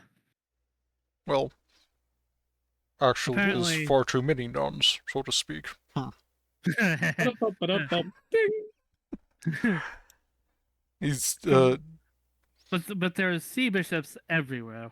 yes. Which seem to be operating as the de facto sort of constabulary. Mm. I did overhear them apprehend a drunk sea monk who started prattling on about some sort of grand plan. Yes, that they appear to be putting it into motion tomorrow. That's It's a it is a big communion. Everyone drinks of a specific wine that smells faintly of magic. Very much like the water-breathing potion.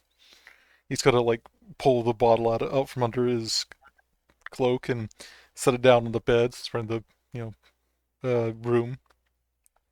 Why would they force people to drink water breathing I potions? would guess it's either one of two things. Either they're going to flood the city and the spell is permanent, or it's going to change them.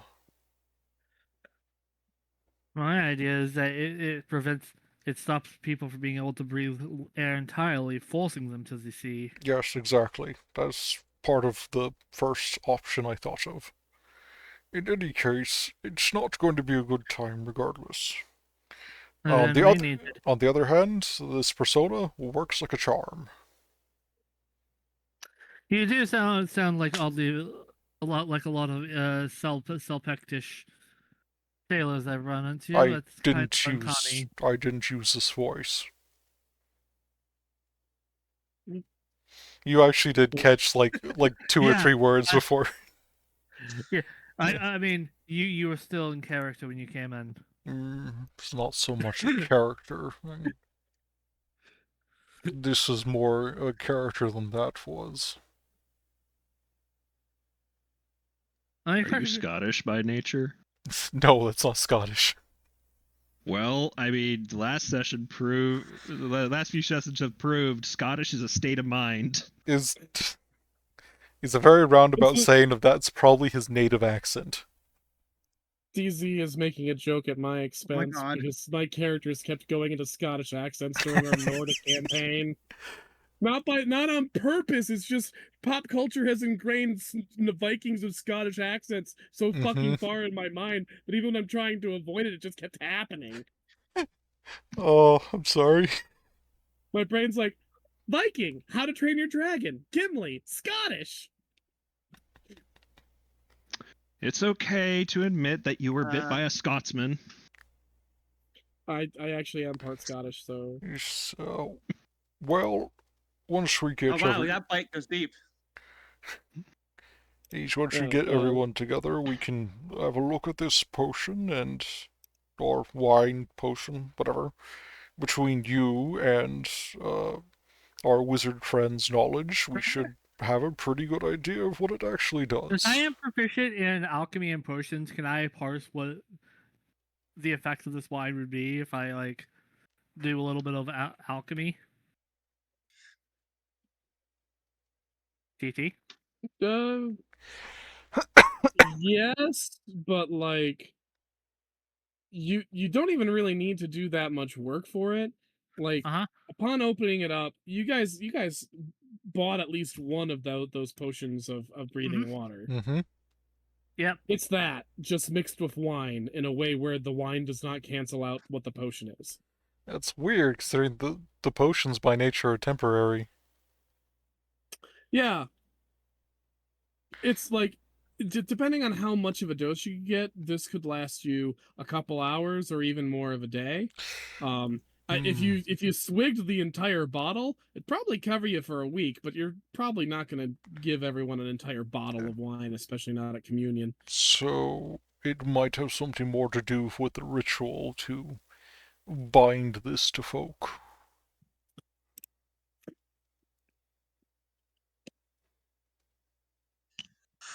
So I'm willing to bet they Would I know of any rituals that bind spell effects to people? Yeah, there's plenty. From the looks of this, though, all the wine is doing is giving people who drink it the ability to breathe water for a certain amount of time, depending on how much they imbibe. So if there is some greater ritual, it's not on the wine specifically. The wine is just there to make that whatever the hell happens, the people who take communion have at least a couple of hours where if they're underwater, they can breathe perfectly fine.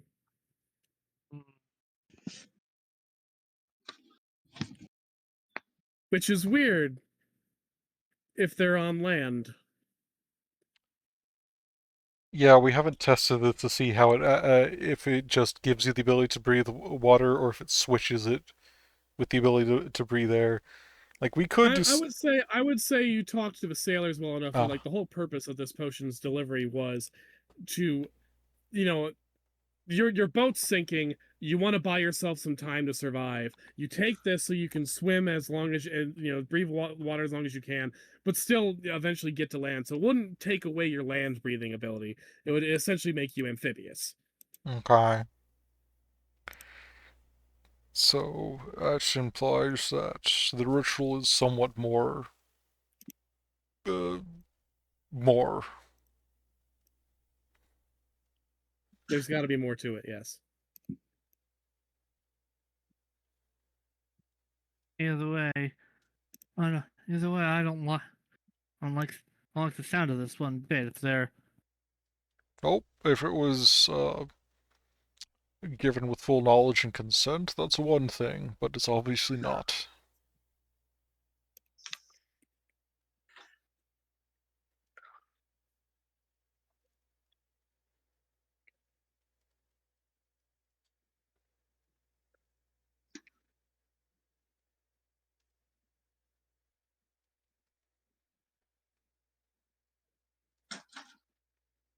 hello. If Hello? only we had a party member to Hello? investigate this. I'm here. I'm just waiting to see what you guys Yeah. want to do. Well, obviously, once we Yeah, have, I can't do anything. You two are the only ones here. we have to wait till you guys get back, then we can tell you Yeah. guys what's going on. So obviously, it's Cool. wait. Well, then let's cut. All right. So, Yeah. Aqua and Janice, you are checking out the castle, I believe, On the roof of the tavern. on the roof of the tavern. Yeah. So, like, is there actually a way to get up there, or do we like climb out a window? There's a way to get up there because it's a big building and they need to redo the roof every now and then. Sea storms and shit. So And there's like, going to be access ways onto the top. right, there's like the creaking of like opening the door or whatever, and like Janice peeks out to make sure there's no one up here. All right, so you guys are like somewhere around here-ish. So it's a little bit of a far ways to see the sea castle. You see it glinting. And as you peer out with Aqua, she's like, if we could sneak onto that big towery looking thing over there, we could probably get a better look. Oh, I actually had just the thing for this. Oh? Well, Janice like looks down at themselves and just pauses for a moment, looking at like how fast does lich rot tend to go?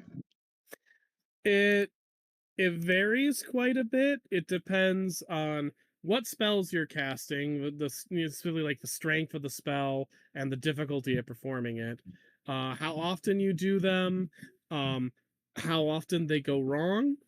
Generally, the more powerful spells that you are casting, the more magic you're channeling, so the faster Lich advances. The less control you have over your spell casting, the more likely it starts seeping into your body in a backward product and makes the Lich advance further. And the more difficult a spell is, the more you have to throw yourself into it, and thus the more yourself becomes affected by it.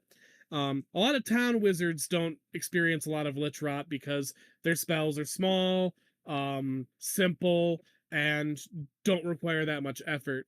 Whereas if you're a wizard going out there lifting up mountains and creating storms and shit, you're going to get lich rot pretty quick, and it's going to start to reflect the kind of spells you're casting. You know, if you're a wizard who's turning themselves into animals all the time, you're going to start getting some animal features of your preferred forms and all of that. You know, if you're using death and destruction spells, you might start having like black veins and glowing eyes, you know, just all these warning signs to others that you're dangerous and stuff like that.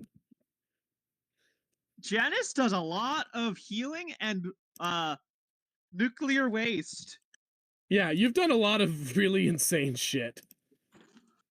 Yeah, what is and that? You are now bonded with one of the most powerful fairies in existence. Yeah, because yeah. The Eldritch Dream Lords are like the top of the top in terms of power that you're channeling. Yeah, what does that look like? Probably pretty fucked up. Body horror. I'll allow you to flavor it, but like you saw what the boy. Lord of the Chase's base form looks like. Yeah. This is the least amount of clothes they've worn, which is still, still mostly covered, but like they've pretty much been covered head to toe almost entirely. Except for when like they've been showing their face pretty explicitly or showing their arm to you guys when that first started. So this is the most that even they've really just seen their body outside of when they're like cleaning or whatever. So like they like look down at themselves. They just kind of stare. Healing. God, they've been doing like some big healing and some big death. And the Lord of the Chase. So one arm, which is the one that's more has become more of a claw, and has the color and texture of the Lord of the Chase's skin, kind of spiraling up. It has gone like all the way up to their shoulder and even a little further. It's coming from the one eye, and it's purple. That one eye is a very bright yellow with a odd pupil. Looking for Lord of the Chase. Would you like me to upload Lord of the Chase's art? There we go. I found it. Okay. There's some like quills, like the Lord of the Chase has down their back, kind of like just sprouting. I guess from like the base of their neck. Mm-hmm.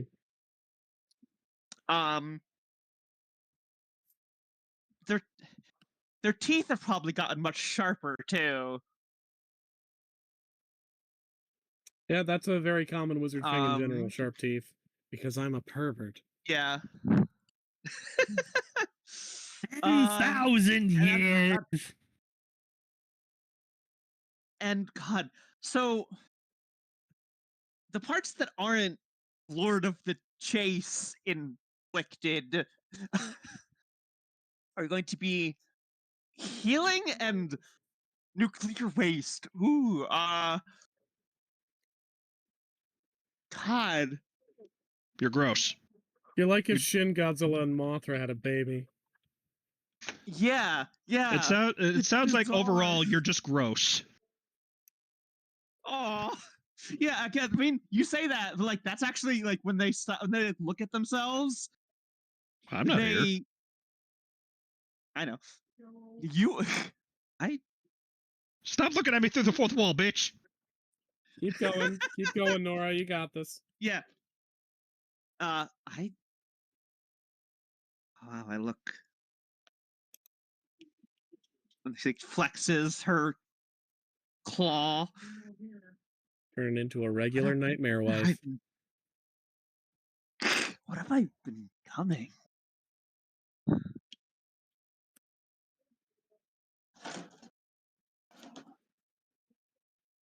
Aqua looks at you, up and down.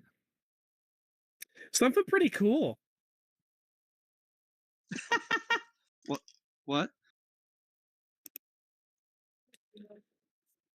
She leans back. It's like,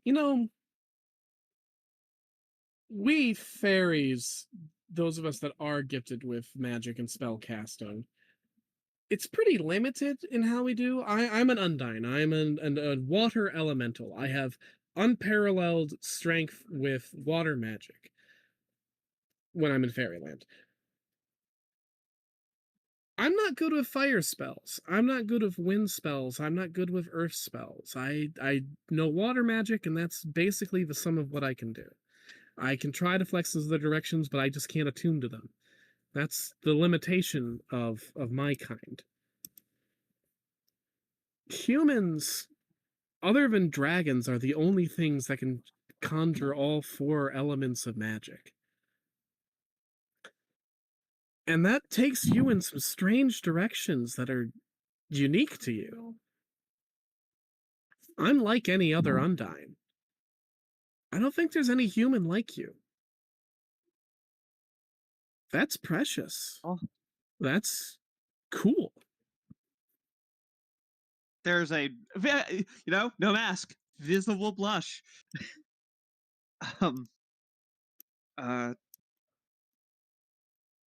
Thank you, Aqua. So you said you had something for that? Yeah. This is going to look kind of disturbing for a minute. Cool. And I'm going to activate my my. Oh God. Pepper name.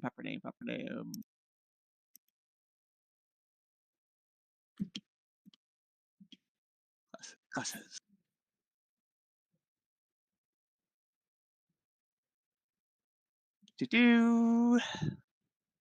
My theriomorphosis. So the even more monstrous form where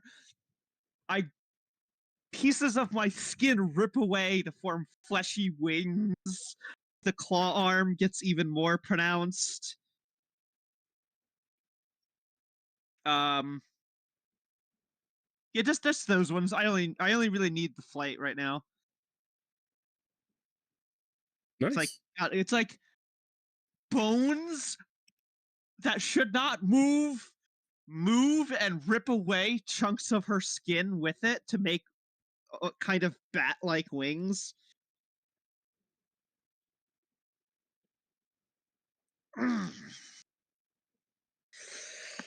That hurts every time. Badass. You got some werewolf transformation stuff going on here, except without the wolf limitation.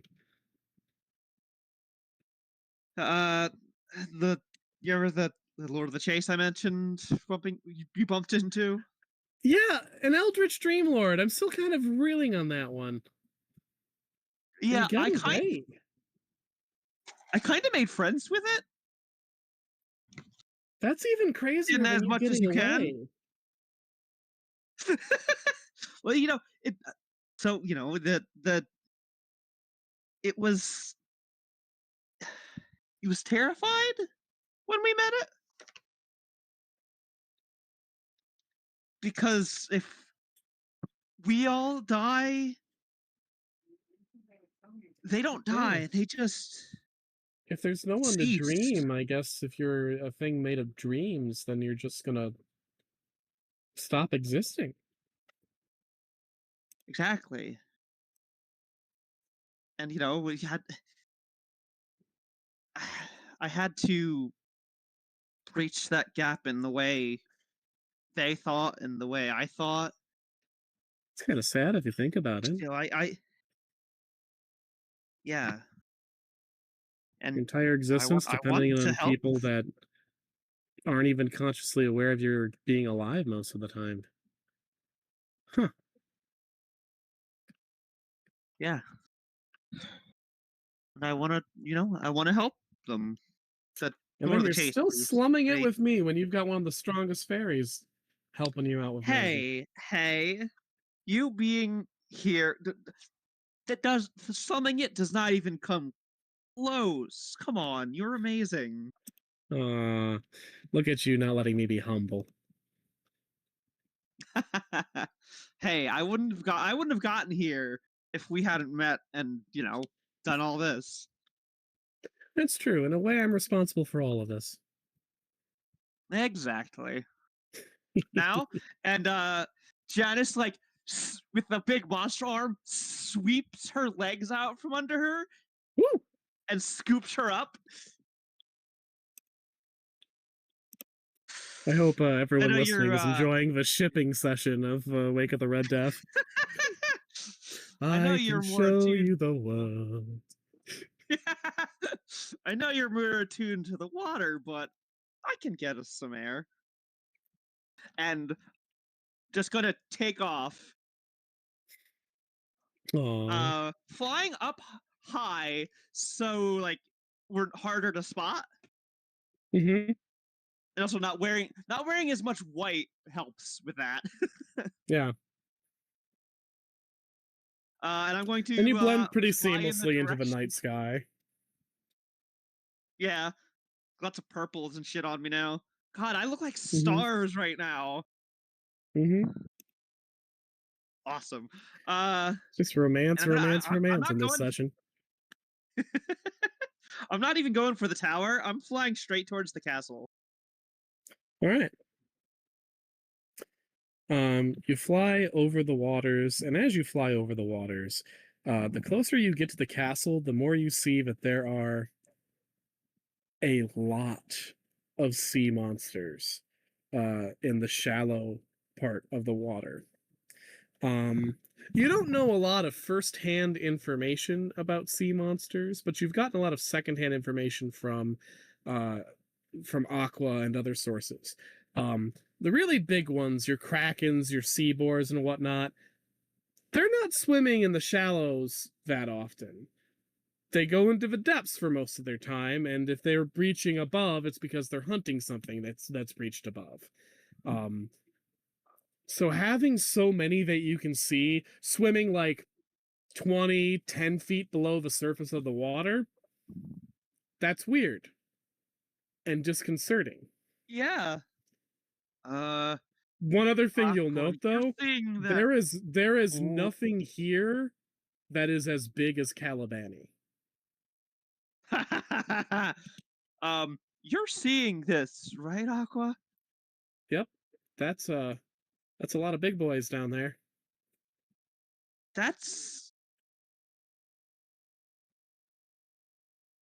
Why do they need so many? I mean, if they're just, here to try and connect like a lot of other folks are, sure, but combined with everything else? My gut says that something shady is going on in that castle. And they're trying to make sure no one finds out. As you approach the castle, the part of you, half of you was a trained, schooled wizard who grew up in Minervans. Yes. That means separate... you are, yeah. Still, like you have both of these sense memory, these memories. Between the two of you, you know a lot more than the average Joe about the most fabled period of Mediterranean history. And the most fabled and mythologized and idealized period of Mediterranean history is not actually the age of antiquity. It is before that. It is before the Titanomachy. It's the age of Atlantis. When the wizard kings of what would become Mediterra created a vast, not even a city, an entire kingdom floating on top of the sea, where their power supposedly rivaled even that of the gods.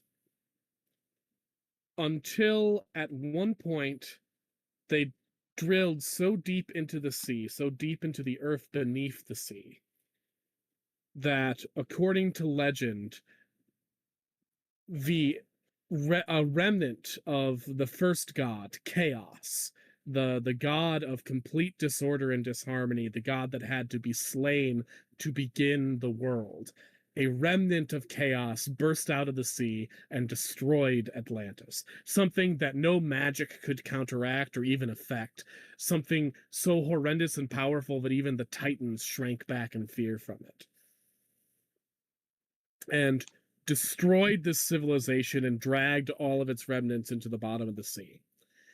Every like few thousands of years, an artifact of Atlantis is discovered. It either washes ashore or a sailor hauls it up, and generally it's small. But enough have been gathered that modern Mediterraneans, if they're schooled like you have been, they know the look of Atlantean architecture and runes and magic, and it's completely different than the make of modern Mediterranean cities. It's on a whole nother level in terms of technological and magical complexity. They understood both technology and magic to a degree that no one in Midgard, even now, thousands of years later, has been able to conceive. This castle... That's an Atlantean castle. That is an Atlantean castle. Holy shit, yeah. Like, stops dead in the air. Like, the wings even stop flapping for a second before, like, you know, we feel the gravity start to pull before they quickly start flapping again. That's an Atlantean castle.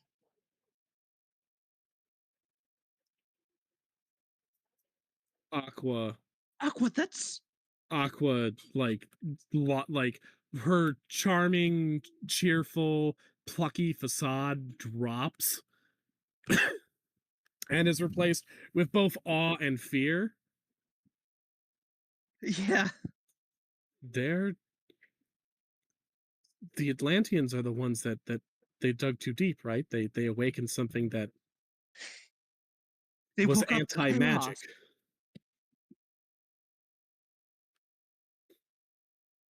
We fairies talk about it. They found something that that destroys magic when it touches it.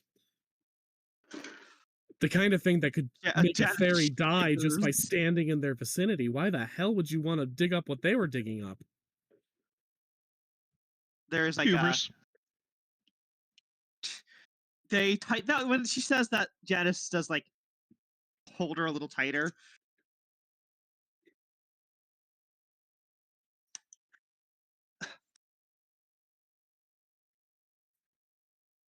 Why would you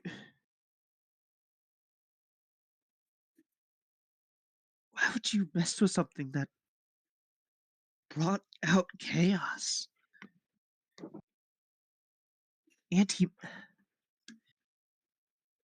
mean, I don't know the story. This is going to be that's human history, and it's even well before my time. But you know, fairies talk about it. The thing that destroyed Atlantis was something that could wipe out fairyland just by walking through it. Why would you? What? TT, I know this lore. I don't know how well known it is in universe. It isn't. Like the story I just told you is a no. This is not. I'm talking about. Not talking about this specific story. I'm talking about something else that Nora, am theorizing might be part of this. Okay. How? I know what happens when a kaiju wakes up. Mm-hmm. An Adam kaiju wakes up in this time period. They are completely immune to magic. That I don't, as far as I know, they don't like destroy magic, but like they're utterly immune to it. Yeah. So is that to bring this clear? No one in Midgard would know this because Atlantis was destroyed. There were no survivors left to really tell the tale. Atlantis dug deep and hit kaiju. And kaiju are made of anti-magic, so they had the supreme mastery of magic at their disposal, and it was completely fucking ineffective against this pissed off Godzilla they rose out of the sea. Yeah. When Atlantis was destroyed, people on the mainland, they saw it, and the version of the story is what they can comprehend, and what they can comprehend is like whatever hit Atlantis was, given how strong they were, had to be something that was godly. And given just the sheer viciousness and sort of primal way that Atlantis was reclaimed, in Metaterra it's said chaos, the primordial deity, must have resurfaced for a small degree just to wipe them out. That's their explanation. It's not a correct explanation. The correct explanation is it was not a god, it was Godzilla that destroyed Atlantis. Oh man, I'm so fucking happy that I fucking put that together. God damn, yeah, I'm so fucking happy. And like terrified. Fairies know of it, and like fairies know that there are certain things that there are these green crystals that sometimes dwarves find or gnomes find, and then get poisoned by. These green crystals that are anti-magic. They're very deep down, and if you find any trace of them, you fucking avoid that, because bringing one of those back can cause untold death or ruin in fairyland, because a lot of fairies require magic to survive.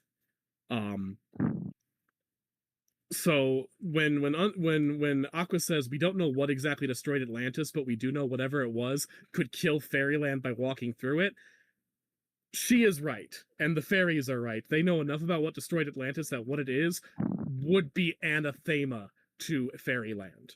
Because it's an anathema to magic. Now, that's not to say that this castle necessarily has a kaiju in it. It probably doesn't, because sea monks use magic, and there's a lot of magic going on around here. So it's probably not that they have a kaiju.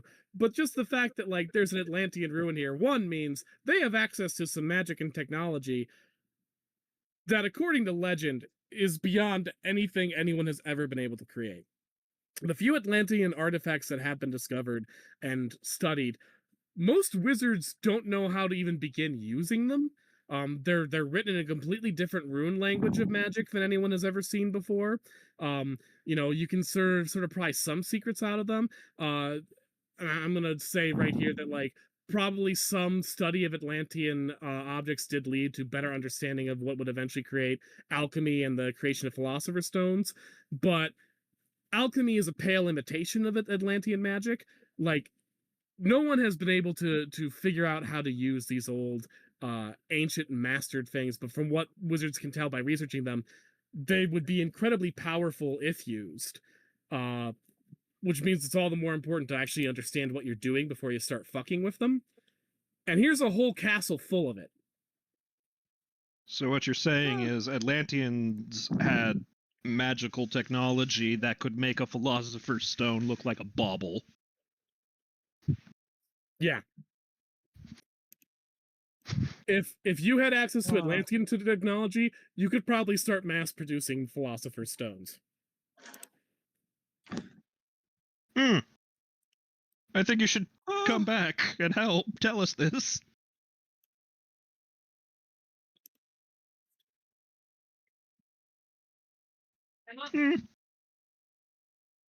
Oh my god. Mm-hmm. Just midair. No problems here. Just staring at this. No problems here in Neptonia. We need to stop this. We need to stop this as soon as we can. Mm-hmm. Think. We can't go in the morning. We can't. That's too late. Mm-hmm. Yeah.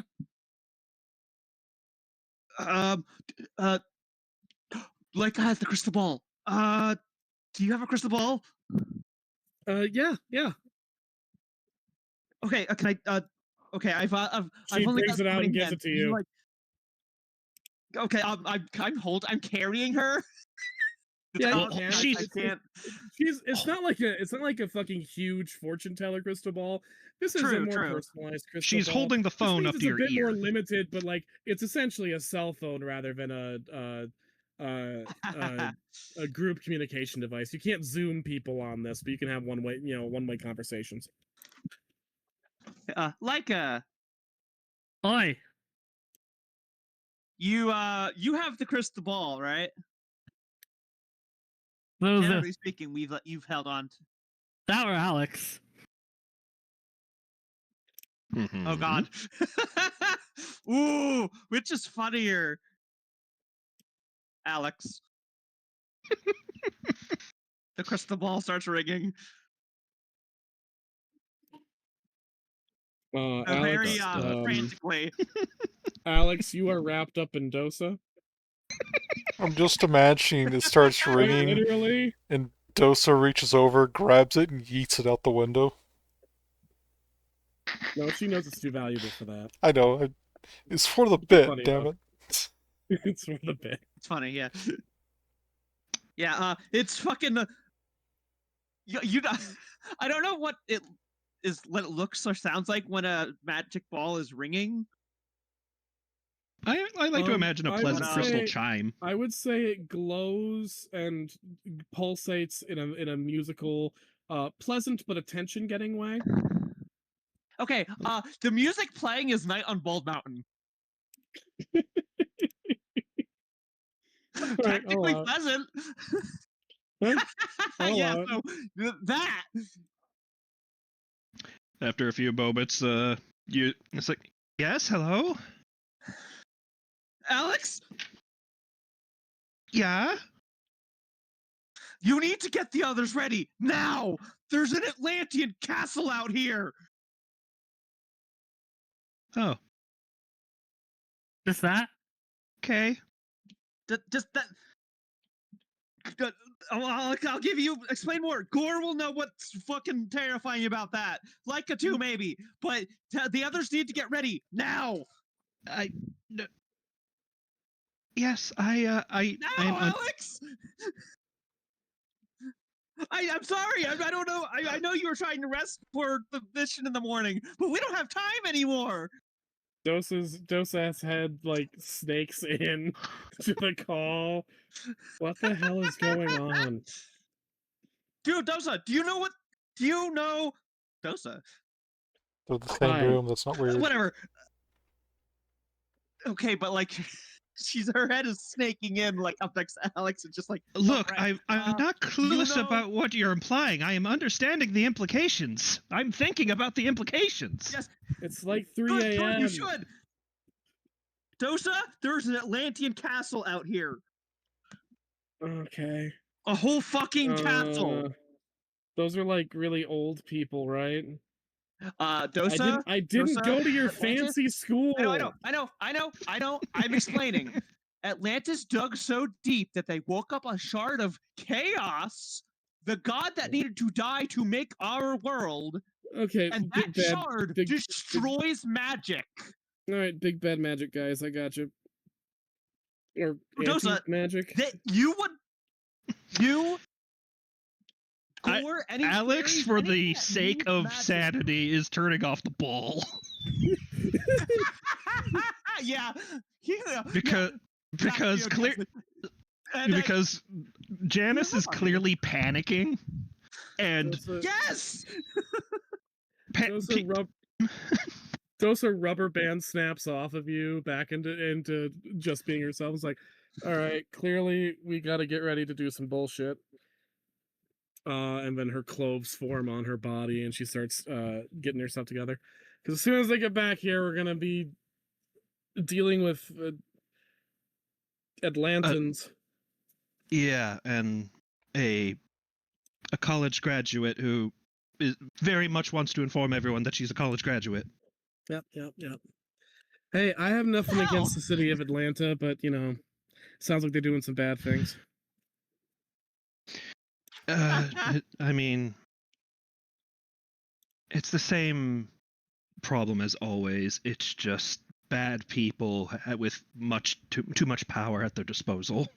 Yep. And we are the ones who do something about it. I suppose we are. Huh.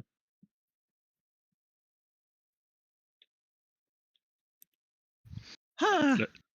We should probably yeah, wake up Yeah. Leica and Gore before Oh yeah, no. they get a similar call. Yeah, no. See to that and all that. Alex calls Sure. Leica and Gore, and How does that feel? and they're playing Uno. Yeah. Yeah. how Which does one's the Gore more react devious to- Uno Oh, player, though? Oh God. Yeah. Gore probably learned how to play from the Fae. Leica learned from her parents. Devil That's a versus hard fairy. I'd Who's say more it's- likely to be a bastard Yeah. in the card game. I'd say it's even, but different ways of even. Like, they're fucking around in different is, ways like- and equally infuriating. One is like rules lawyer. The other is skirting the rules as close as you fucking can. I That And I battle don't will know be which is legendary. which. to explain this, Gore is exactly the kind of person who would get all the +2, +4 cards and make sure they land on himself. So he has such a massive bank of fuckery that it's just every turn infuriating. Yeah, Leica, meanwhile, is used to playing with the Agent of Chaos that was her dad. So, unstoppable force, utterly immovable object. Exactly. Who is utterly unpredictable because you never know how he's going to play. So, I imagine they're still on the same game, they haven't won it, and they've probably recycled the deck twice. God. I have to No, say, you are this is worthy the of point- same game. No, this is the same game you two have been playing since we all met. I don't think it's that much. They're just doing a 7 seal where they're constantly playing in the background. It's like, Is it, they just look up and goes, oh, are you finally ready to deal into Uno? It's the other The lesbians are coming to get us to go raid a castle of Atlanta. Which lesbians? Our lesbians. Okay. That narrows it down a bit. Wait, you said Atlantean? Yeah, that seems to be it. Okay. Atlantean. There's a T in there. Oh, I mean, there's an E in. I thought it was Atlanta. So Gore's from like a completely other continent and hasn't been here for like so long. How much does he Yeah, know but- about this? You would know at the very least the gist of the Atlantean legend, because it's something that scares the shit out of the fair folk. Yeah, it's rumors, I guess, that be passed around in the courts and probably filtered down. Mediterranean culture It's has magic. spread so thoroughly throughout Midgahheim as a result of them repeatedly trying to conquer the continent, that even as far as like the distant northern corners of Ruslovac and Selpict, you've got fairies who have heard of Atlantis. And when they hear about this lost city, there was curiosity, and they asked, the Mediterranean fairy courts about it. And it spread and is now one of the fairy horror stories that at Gotcha. some point the mortals dug up something that kills magic on contact. Yeah, okay. There's a pause, and then Gore just goes, I didn't expect to die today. Like, there's a weird calmness about it. It's just very matter of fact of, oh, neat. I just heard death is waiting behind the door with a whip-a-wall bat. Well, if someone's got to die, then you've got the final say. I think you guys there's like a crash from the ceiling. We're gonna have to pay for that. Just like, damn it, there's other people at this inn. Yeah, I'm just imagining the poor innkeeper's like, my shingles! Throw 200 Zed at him and say, we're sorry. So you know what would be funny? Yeah. Well, What if he, like, asked Gore? Mm. What if he got Janice and someone else in on this and then just created a game that never ended? And see how long either of them realize what's going on. That is absolutely horrible. Laugh was Let us do it. yeah, the laugh was in character. It's like that is Yeah. it's like that I is didn't say no. sinful, disgusting, and I want absolutely every part of it. Hello, let's go. No, now we'll know that like and Gore are in on it. Anyways, Prolonging it as long as possible. so have you guys like kicked in through the window now? Yes. We look frazzled, but for very different reasons than Yeah. Dosa and Alex. So I hear you kicked off Doomsday. That's fun. I have done no such thing. Well, I was being playful since we're probably going to die tomorrow. Not tomorrow. And if we can help it, we're not going to die. Well, Let's pool our knowledge first before we start running off into the night. It'll Yeah. take Yes, that's got to. it'll take 30 minutes maybe. Good call. Psychic brain blast Good each call, other. good call, yeah. How is Aqua holding up? she is quieter than normal, but she also seems resolutely determined to take care of this bullshit. Aqua's scared, but she is brave. Neat. like it meanwhile is nonplussed. Well, you're also magical. You would be included in the magical doomsday weapon. Yeah, you will I get know- unmade. I know, but like it is nonplussed all the same. We get it. She's a teenager, doesn't understand exactly the I think ramifications. it's partially Technically, Leica has magical gear, but she's a cult. And while the difference between a cult and the arcane isn't quite true. as well known at this time period, technically she would be fine. She just might Okay. not know that she would be fine. All right. Not to mention, I imagine it's more that Leica might recognize the danger of it, but she's been trained to recognize that panicking would be the opposite of helpful. And more to the point, in Leica's head right now, a voice is saying, "The kid knew that when the stakes were this high, God damn it. Yes. never would the world more need a hero of her caliber. She'd been training for this moment her entire life. It was time to grab the world by the horns and slit its filthy fucking throat until it learns better." I'm so glad Noir Imp is back.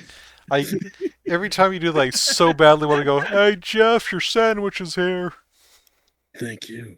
I'm very hungry, narrating all this heroic shit. Oh. All right. Yeah. What? It's a good turkey melt. What's a good demonic imp pun God damn- that fits a cowboy narrator?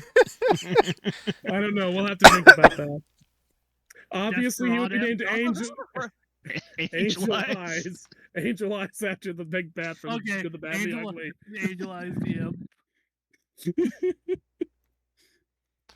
Also, like, this would also be the first time that you guys have seen what Janice currently looks like underneath all their clothing. Oh, you've seen the claws Fucking- in the eye, but As TT, yeah, besides the claw in the eye, but even those have grown. Whoa, Yeah, dude. as TT put it, love child between Shin Godzilla and Mothra, Mhm. and then Lord of the Chase. Weirdest threesome I've ever heard of. Ladies. And here I thought Uncle D was pretty fucked up. Ladies, gore.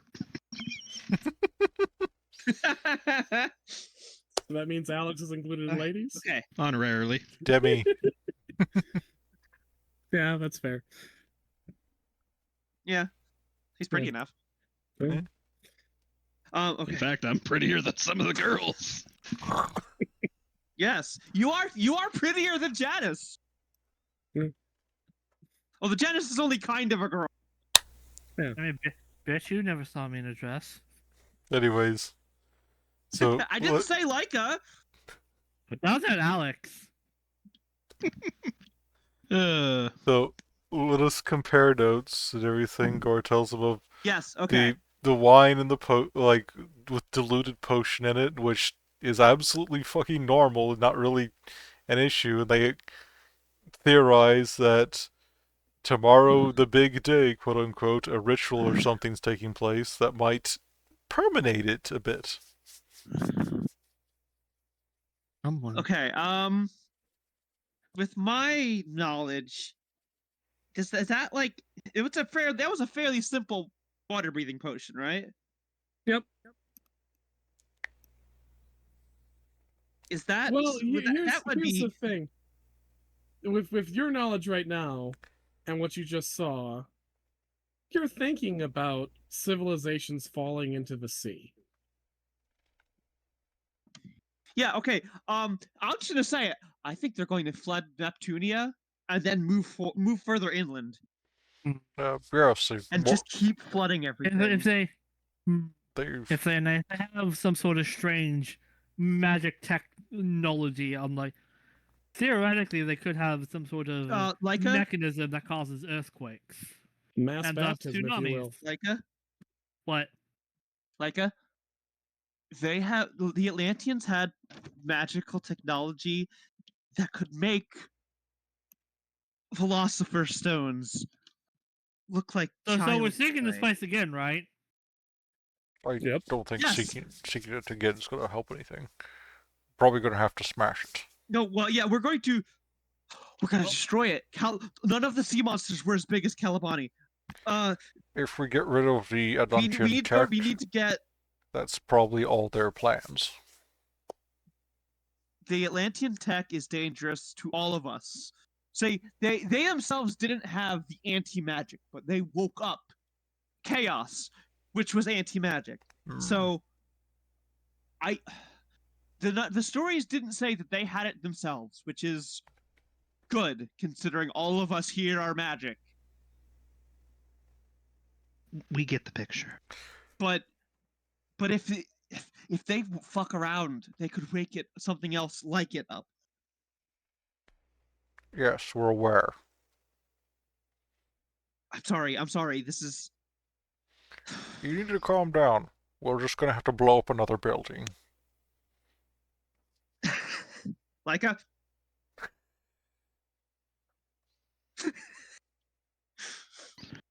Yep, Vulnerability. I think I can Like that? concoct something that can probably create a reverse Atlantis. Gonna shoot it Alex is into the trying sky? to visualize that. Like, does it go into the sky? I know, they both just turned into ask the same question. Fucking Kirby music starts playing as it floats off into the stratosphere. Okay. Aqua. Yeah. So we need to get in there and see what they have and break everything. Mm-hmm. But once we do that, that's still a whole castle there.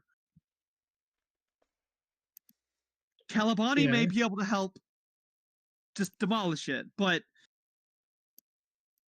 do you think if you and I pool our magic together, we might be able to sink it again? But Well, hold on. worse? Hold on. I acknowledge that you are in somewhat of a precarious position given your patron goddess. But we are in the city of a god who has such power, and let's be real, we're already kind of chummy with the rest of his family. I'm the chosen of niece, and they don't get along. Yeah, Either way, Yeah. do we want to destroy a cult that's in the good graces of Neptune, or do we see if they're actually in the good graces of Neptune We also, and work from there? we also don't have to destroy the cults, just their, you know, mechanism to weapon of mass destruction. Yes, we don't have to And- destroy the cult. We can then, they'll just be defanged.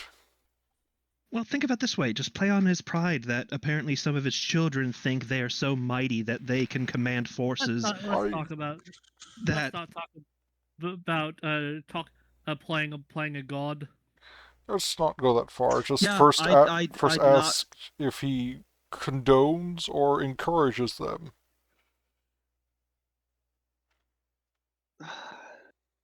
Look, I of course pay all due respect to Great Neptune. He doesn't like my patron god, but I have, I respect him as I do most gods. But I don't. I'm worried how he'd feel seeing the high philosopher. I mean, we should do it. You're right. We should try and communicate with Neptune. I'm just. Been so gracious. Well, Aqua, have You- you ever communed with Neptune? No, we fairies aren't super fond of the gods. well, We acknowledge their rule and their dominion, but it's mostly we they try kind of make things hard. to avoid them the best we can fair. and not anger them. Yeah, you know? Yeah. There's not much that threatens a suitably powerful fae. A god will. Sometimes we pay tithes and tributes to gods and demons and the servants of gods, but for the most part we just try to stay out of their way. That's fair. It's fair. That is something I noted with a We're lot actually of the fish people I've talked to here, because so many of them are chimeras instead of fairies. They're very, very religious when it comes to this Neptune. It was a little weird. They bring them up a lot. That was one of the things that tipped you off. Mm-hmm. Makes sense. You have a perspective that most of them don't have. A very useful one. And I want to note, Janice has not put her down unless she is gotten out of her arms herself. She hasn't, and she seems to be enjoying being your little papoose. Janice has not noticed. She's been freaked out, and must hold on to Aqua. So does Leica share what she heard? Yeah, Alright. I figured we all did. Okay, yeah, it's so Gore's gonna point out something. You mentioned the one-eyed brothers in the castle. Now this could be it's just a strange priesthood. I've heard of odder things and Nice. priests having one eye. Some priests are ritualistically blinded, but considering Neptune's involved, one eye does lead to some conclusions. Cyclopses? Or Cyclops. or something in the shape of a cyclops, either way. Actually, and I push up my glasses, the correct plural term is cyclopes. Yes, thank you. We That did- was on the tip of my tongue, but I flubbed it. We didn't shoot this man, right? He is an evil spirit. Cannot kill him. The spirit of actually can never be destroyed. No Yeah, matter how much we wish it could. we can't get rid of the actually Well, we can kick him down a flight of stairs. Yo! I promise you will get tired of dying before I get tired of killing you. Actually, oh! I can't help but imagine now Leica as a character who is constantly accompanied by an entourage of mostly invisible imps. Oh god, I know imagining just Leica or someone else just gets really angry, there's no one to punch, just Wyverns are actually dragons. Wait. punches the shit out of the imp as soon as he appears. Rage bait the imp. So you have a of, stress ball. actually. Oh my god. Amazing. Anyways, sorry. Amazing. Your grandpa's really coming out there.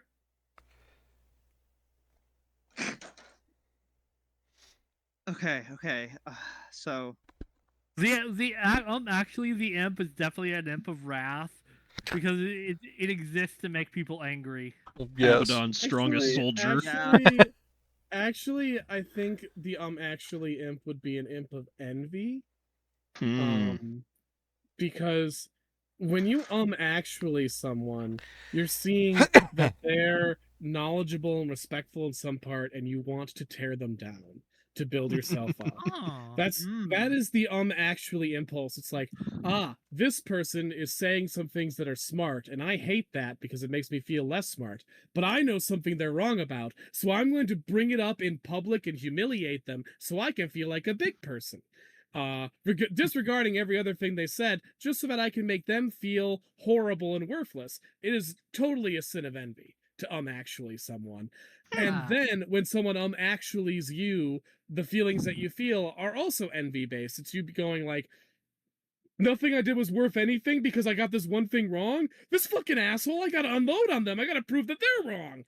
You know, there's a wrathful impulse, but the wrath itself is rooted in this envious, like, no, I have value. I deserve accolades. You can't take my accolades from me. Those are my accolades. You shouldn't have them.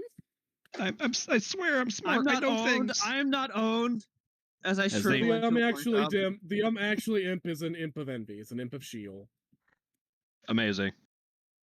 There we go. We got it, gang. New lore for no sympathies. New Midgahim lore too, because it's the same hell. Yeah. Same DLC for no sympathies. I'm actually imp. We retroactively added him to the narrative. And then retroactively he got tortured the worst in the Intruders. Inexplicably, he was the one they really lashed out at the most. Because he spoke near them. God. Oh, if he was in Sheol, he would have been one of the first ones caught too, because Sheol got attacked first. So yeah, he really would have gotten it the worst. Yeah. All right, that's canon. That's canon now. I fucking love the Intruders. I've said it before, but like I'm saying it again. I fucking love the Intruders. Happy 10-year anniversary to No Sympathies, by the way. I love that book. Happy 10-year anniversary of No Sympathies. And remember how much I loved it. Anyways. It sounds like we have a plan, and what we need to do is go. Well, we don't. We just know that we have to go there. Well, our plan is we go there and we blow it up. But, yeah. All right. Our plan is we go there, we see you guys figure out what to break, and we break it. You guys head to the South Docks. As you do, our little cutscene is going to play as we approach the South Docks. Talibani is laying on her belly, lazily swimming in a circle through the near the docks. Her vast mane of hair floating atop the water, and on top of that is the sailing wizard, who holds a very small lute in their arms and sings, "Rusalka, Rusalka, your arms out of water, your hair like an alien blue. Bright-eyed Rusalka, your brow tressed in flowers, pale in a liminal moon, and all that you are is a star on the water." And as Sailor continues to sing, Caliban sighs and says, "Oh, Sailor, you have such a pretty voice." And the two of them have this little romantic moonlit moment when you guys come rushing in, completely fucking panicked and flustered. I mean, Janice is, but I'm not sure how like Alex and Gore are. I feel like there was a little bit of panic and raised voices all around. Yes. Yeah, like you Good one. guys, like you would be. It would be weird for you not like. No, that's in character. Also, but, you're like, rushing it'd be into weird for action the at other like two. 3 a.m. Yeah. Which is very in character for Lycos. Like, It would. Yeah. Yeah, it would be weird for Alex and Gore not to be freaked out. It'd be weird for Dusa to not be freaked out. Calibani, whose eyes glow in the dark, like rather like lighthouse lights. Fine now. Turns her vast amber gaze at all of you and says, "Sailor, your little friends are back." Sailor, And Sailor. The sailing wait, wizard pops up at the top of her giant mane of green hair. Aw. Wow, a bit early. How about a midnight swim? It's a bit of a change of plans, so to speak. We're going now. We could really. Yeah. We will. the kind of city might sink in the morning if we don't do anything. So, a little bit of urgency. City might sink. Populace might grow gills. Maybe both. I guess I'm pretty well rested. What about you, Calamani? Oh, you know I like working better at night anyway. All right, let's go. Get in my hair. She lowers her head down, and there is just like this huge fucking mane of hair. Come on, get to my hair. Yeah, all aboard. Yep. When you climb into her finally. hair, the locks of green hair actually wrap around you and secure you like seat belts. Whoa. Mm. Finally, this is the first time that Janice actually lets go of Aqua. Is when we're climbing into the hair. Yeah. Which you sit together. Yes. Good. I'll say Gore's reaction is like, huh, that's the first time I've met somebody else's prehensile hair. Or Thank whatever. you for noticing. It's quite lovely, Yeah, miss. this is Thank you. Yeah, I use it to this is trap very fish impressive. so I can get myself a nice snack. That's quite smart. Janice looks around to see if there's any fish in here. There are, in fact, a couple of very tiny fish caught in a couple of tangles. Huh. Sailor grabs one okay. and just eats it. Or L'Oreal. they put Yeah. it like into the void of their head, and the fish just sort of disappears into the shadow. Yeah. Cartoon slurping noise. L'Oreal, because they're worth it.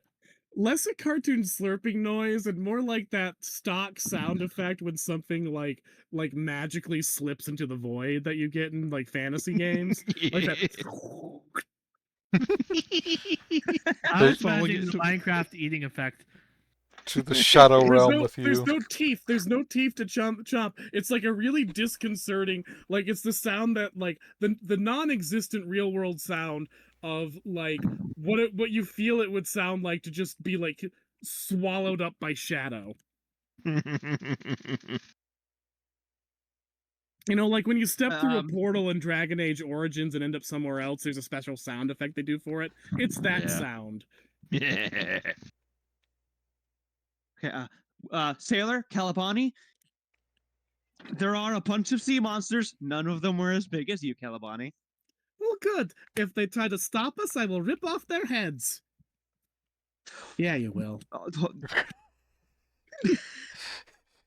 think it's a bit of a side eye.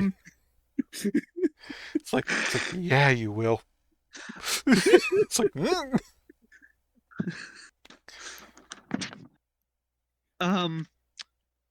Are you familiar with Atlantis, Sailor? And Sailor scratches their hat. Yeah, I not the guy who lives in the butt, but Calibani wasn't that other wizard we met. The ones that we had to fight. Oh yeah, those ones. Yeah, they had like a big chunk of what they said was Atlantis. Huh. What But will that's repeat that? okay So much because Atlantis all of a sudden. it's okay though because the portal opened and the great creature from sea beyond seas emerged and just tore it down. Yeah, that was a weird moment. Sailor says with a nod. Yeah, well, these these idiots have an entire castle of Atlantean make. Well, maybe we can call upon that friend from the sea beyond seas again. If you're magically based, probably not. She did seem kind of friendly. Okay, well, Does okay. the sea beyond seas Chaos sound have a gender? familiar?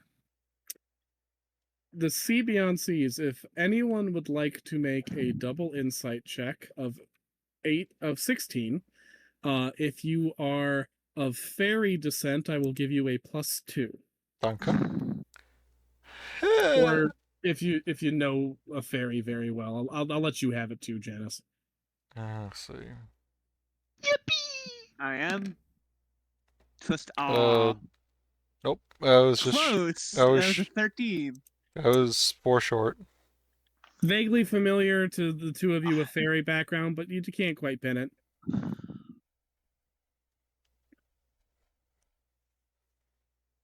Not the Circle of Lust. That's for. Oh, It's not. It's definitely not a name of any ring of hell.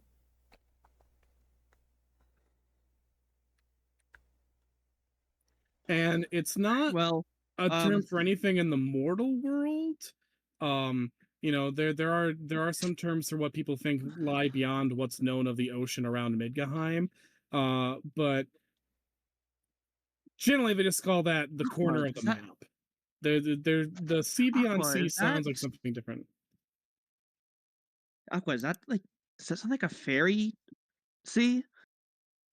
Aqua looks at you. Oh, fuck, I forgot she was in this scene because now she can actually tell you exactly what that is. She's like, yeah, that's deep fairyland. That's where the Lord of the Depths lives. Lord of the Chase. Oh yeah, the Lord. That was the Lord of the Depths. Oh my God, that's so okay. Lord of the Chase was the fear of the desire to chase things. So is the fear of the Lord of the Depths. The Lord of the Chase is specifically the need to move. In either a literal or figurative fashion.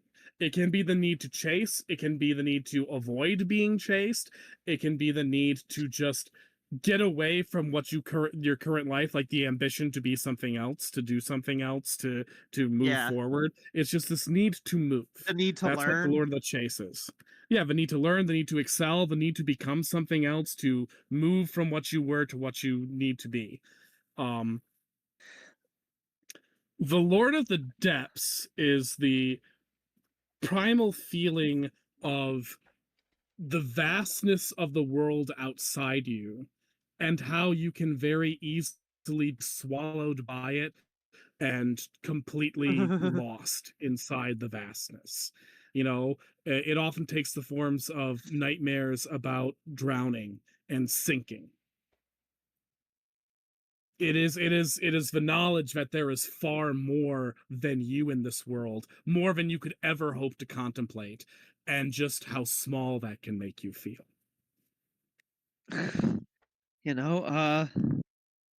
If anything could threaten Atlantis besides chaos, one of the Dream Lords, I can yeah, that makes sense. And Janice, as you say that and as you hear about that, you look at the sailing wizard and start to realize there's something a bit familiar about the kind of lich rot that the sailing wizard has. It's shadow rot, but there is a certain touch of Dream Lord magic about the sailing wizard. Yeah, I think Janice pauses and when she notices that she sniffs.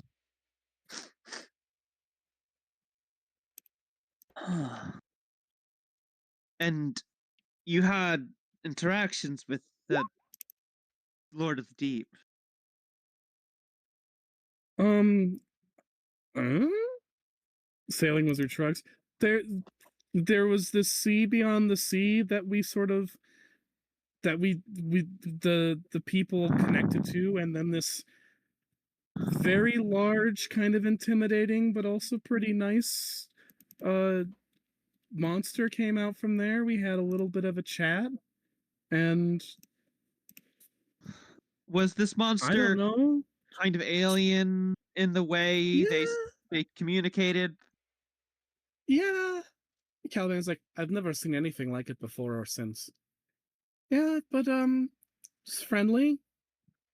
And then it Okay, pulled so the castle down into the depths, and it was, it was a pretty complex situation. okay, so good news, I think. That is one what we know as one of the Dream Lords.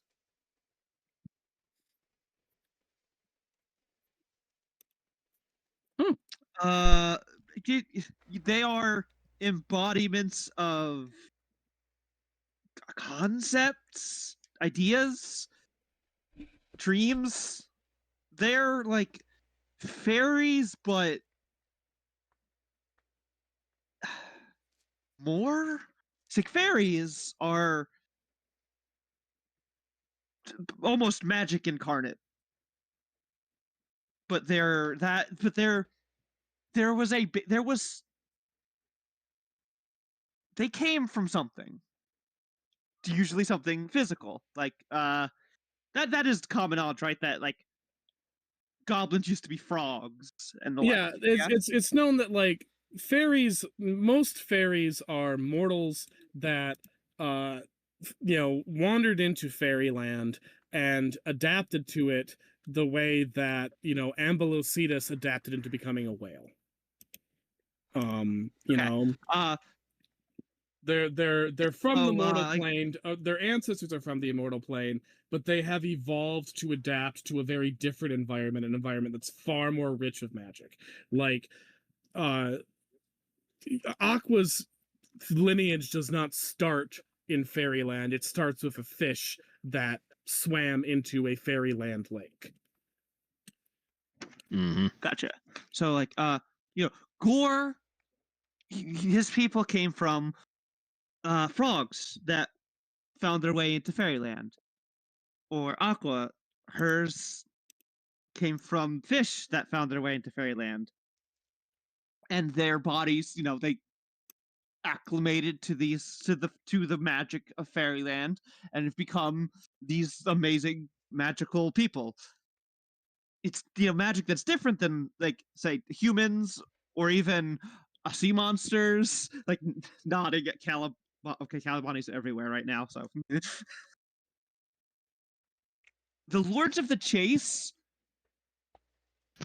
just are everything that fairyland is, and also everything that we as living thinking beings think and dream.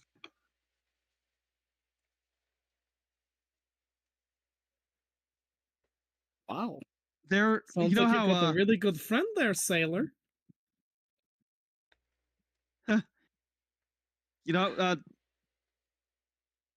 I know this partly because I have talked to a lot of fairies. Oh God, Calipani. Aqua. I gotta introduce you to Puck. He's great. Puck? As in Robin Goodfellow? Puck. Yeah, Robin Goodfellow. Yeah. Holy shit! You know the seneschal? Yeah. More later. But there's a lake nearby. Yeah. Oh, it's my train of thought. Oh no.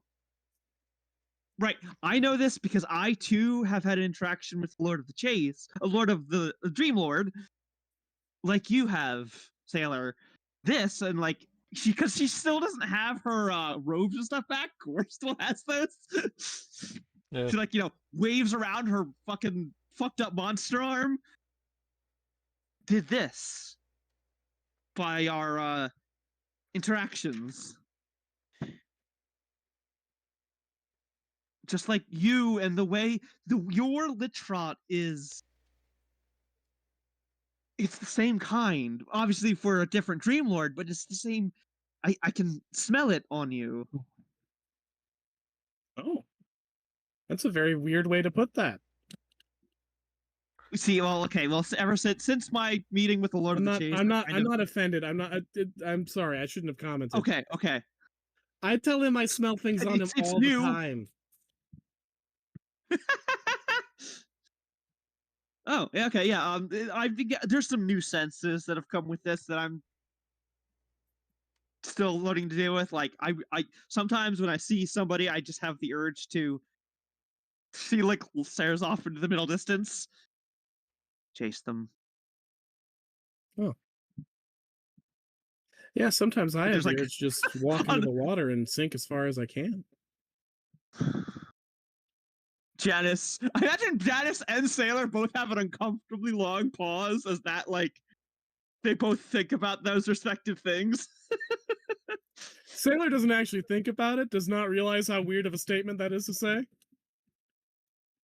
Ah, cool. But Janice has the uncomfortably long pause as they imagine chasing somebody. You know, I understand both those impulses. Chasing people is very fun, and going really deep in the water, also very fun. Just don't do it too fast or you might get the swimmies. Aww. Blinks. What? Swimmies? You know, when your head goes, ah, and she shakes her head, and it says like, wait, we're on here. All right, right.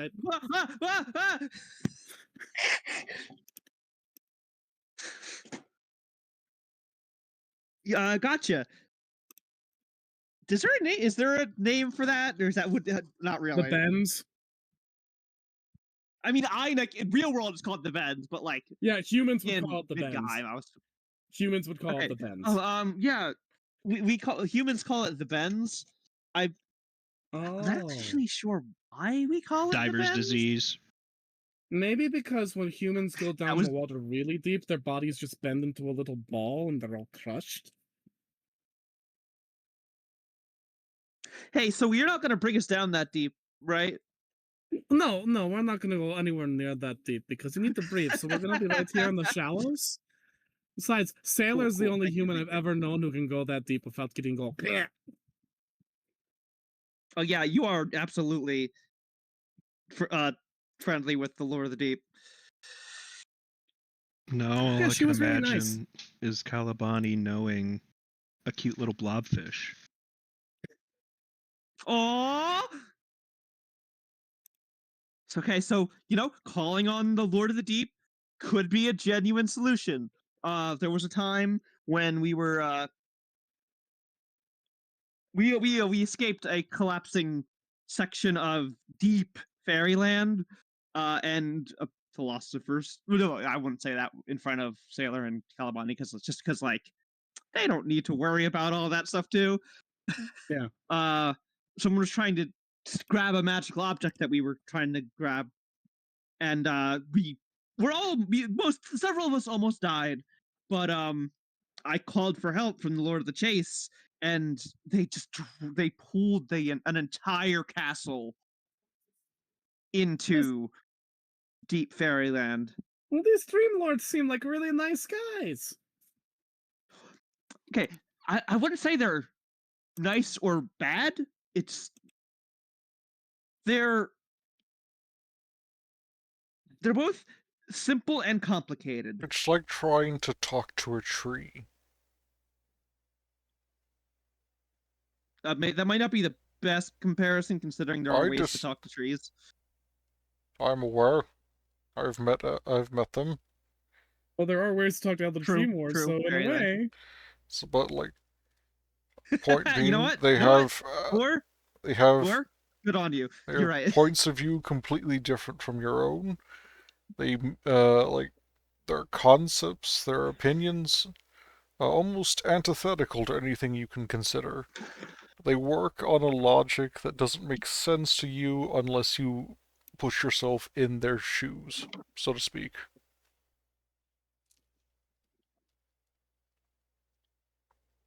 Hmm. It is like trying to speak with a thunderstorm.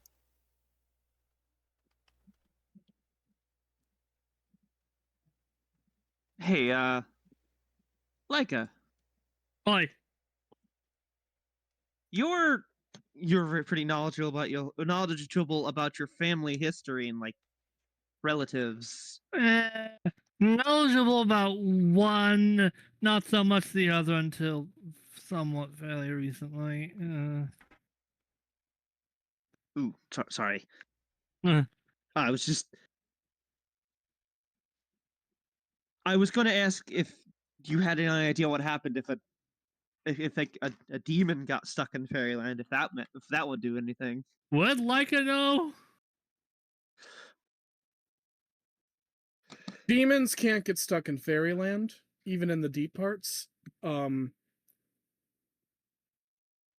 You would, I would say, you would know that fairyland rests between the mortal plane and the afterlife. When, psychopomps lead mortal souls to the afterlife, they are basically fast tracking them through fairyland. That's why there are a lot of fairies that are, partly, occult creatures like Doulahans and banshees and the like. Fairyland is this liminal space between the living world and the world beyond the living world. So demons can't get stuck in there. Demons are exceptionally skilled at traveling through fairyland. If you get stuck in fairyland and you run into a demon, that fucker is a damn good bet to get yourself out of there. Although they're probably going to charge you something for it. Like no one, not even fairies, are better at navigating fairyland than demons and angels are. Because for them, that's just the block you walk across to get to the McDonald's by your house. So demons have never gotten trapped in fairyland. Demons have explored fairyland. In fact, Leica, for a fact that a very prominent demon had a whole castle established in fairyland before gifting it to a mortal. I mean, Oh, weird. Like up. Demons can't get trapped in demon land. It's impossible for them. Yeah. In fact, I happen to know a very prominent demon who once had an entire castle in fairyland before they handed it off to a mortal. A mortal? What? None of you have ever been to Castle Dantalion? Of course not. I smell a post-game adventure. Castle Dantalion Ballroom DLC. Yeah. Oh no, an excuse to put everyone in nice clothes. Yeah, I'm sure everyone here would hate it. Yeah, most folk where I'm from know how to get to Castle Dantalion.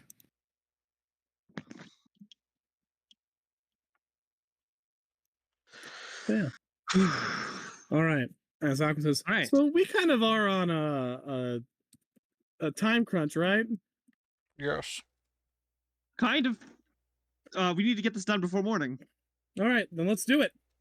Calamity says, all right, everyone, I'm going to hold you very tight, but I also suggest you hold on because it's going to help you with how fast we're going to go.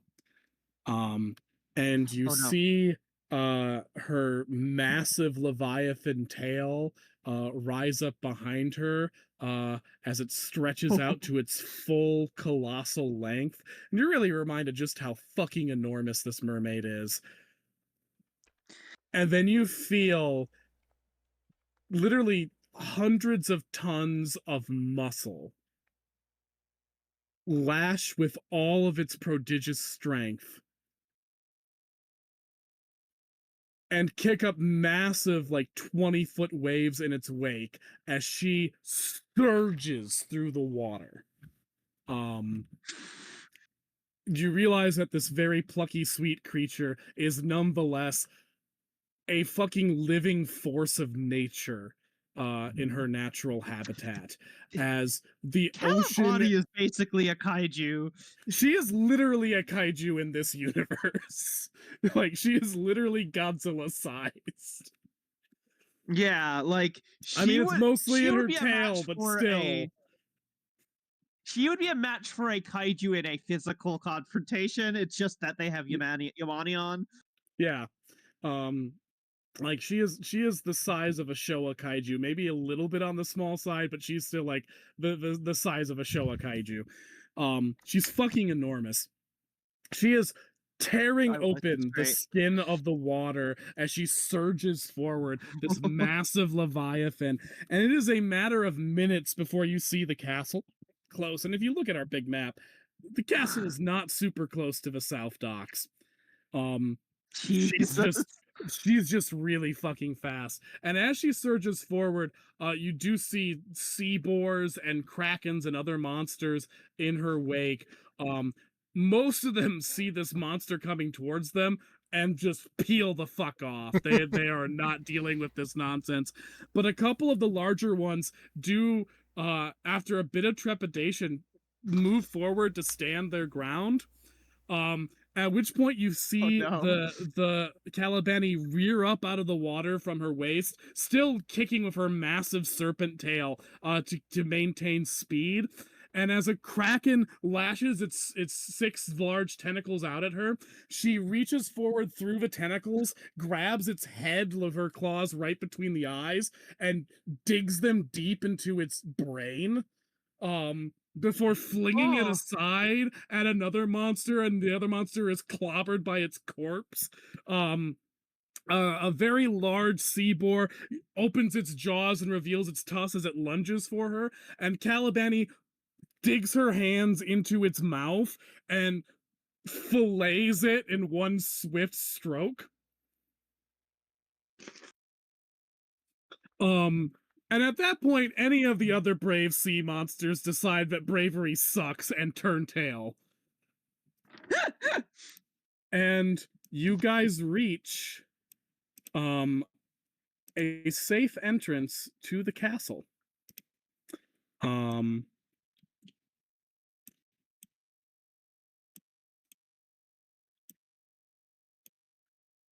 Dun dun dun dun dun dun. Wow. Dun. All the other leviathans, so we're gonna eat them, right? Later, after the big one is gone.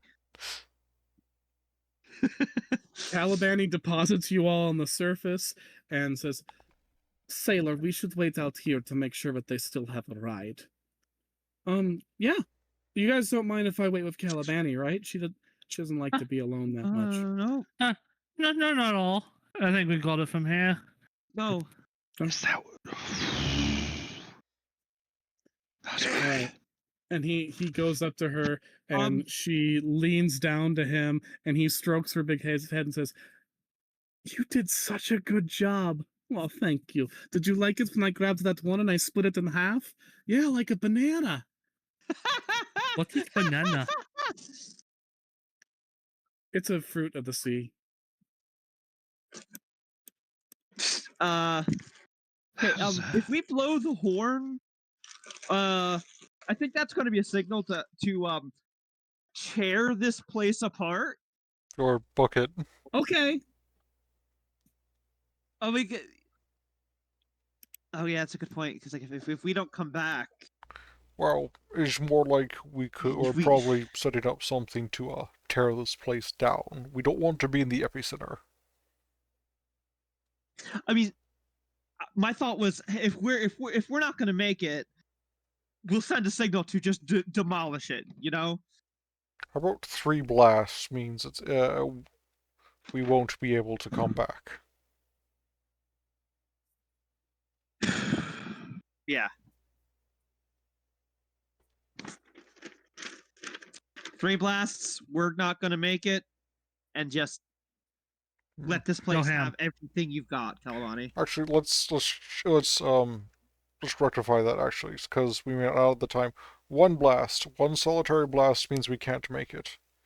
If we just 2 or more blasts, come get us. Sailor, are you writing this down? Yeah, I've got it written down. So 1 blast, you're not gonna make it. 2 blasts, come get us. Yes. All right, got it. Okay. I guess the destruction is optional. Whatever you feel, if whatever you feel like, with the first one. We could, yeah. It depends on what's going on at that point. Okay. Uh. Are you Well. Dosa, Aqua? Are you two going to? Are you coming with us, or are you staying out here? Absolutely, we're coming with you. Well, if you'd Yeah. like, I can take back on my disguise and walk a little ways in front of you, and That at is least... a very good idea, actually. All right. He's gonna like flip back up to him and goes, and I guess you must get acquainted Hey, with brother Kate Fun. What? Good old brother Capon. Yeah. So we've got a plan. That like has. We've got a plan. We're going to end right here because I don't want to get started on this dungeon and then stop at one chamber. So we're gonna stop right here. Next time, we're gonna have a lot of fun shit happening. I forgot I'm in Oh, charge dear. of recording. Fucking Atlantean Castle! All right, anything to sign off or just end it? Oh my god! Have a good night, everybody. Thank you for letting me make more self-indulgent at sea without a map references. Woo!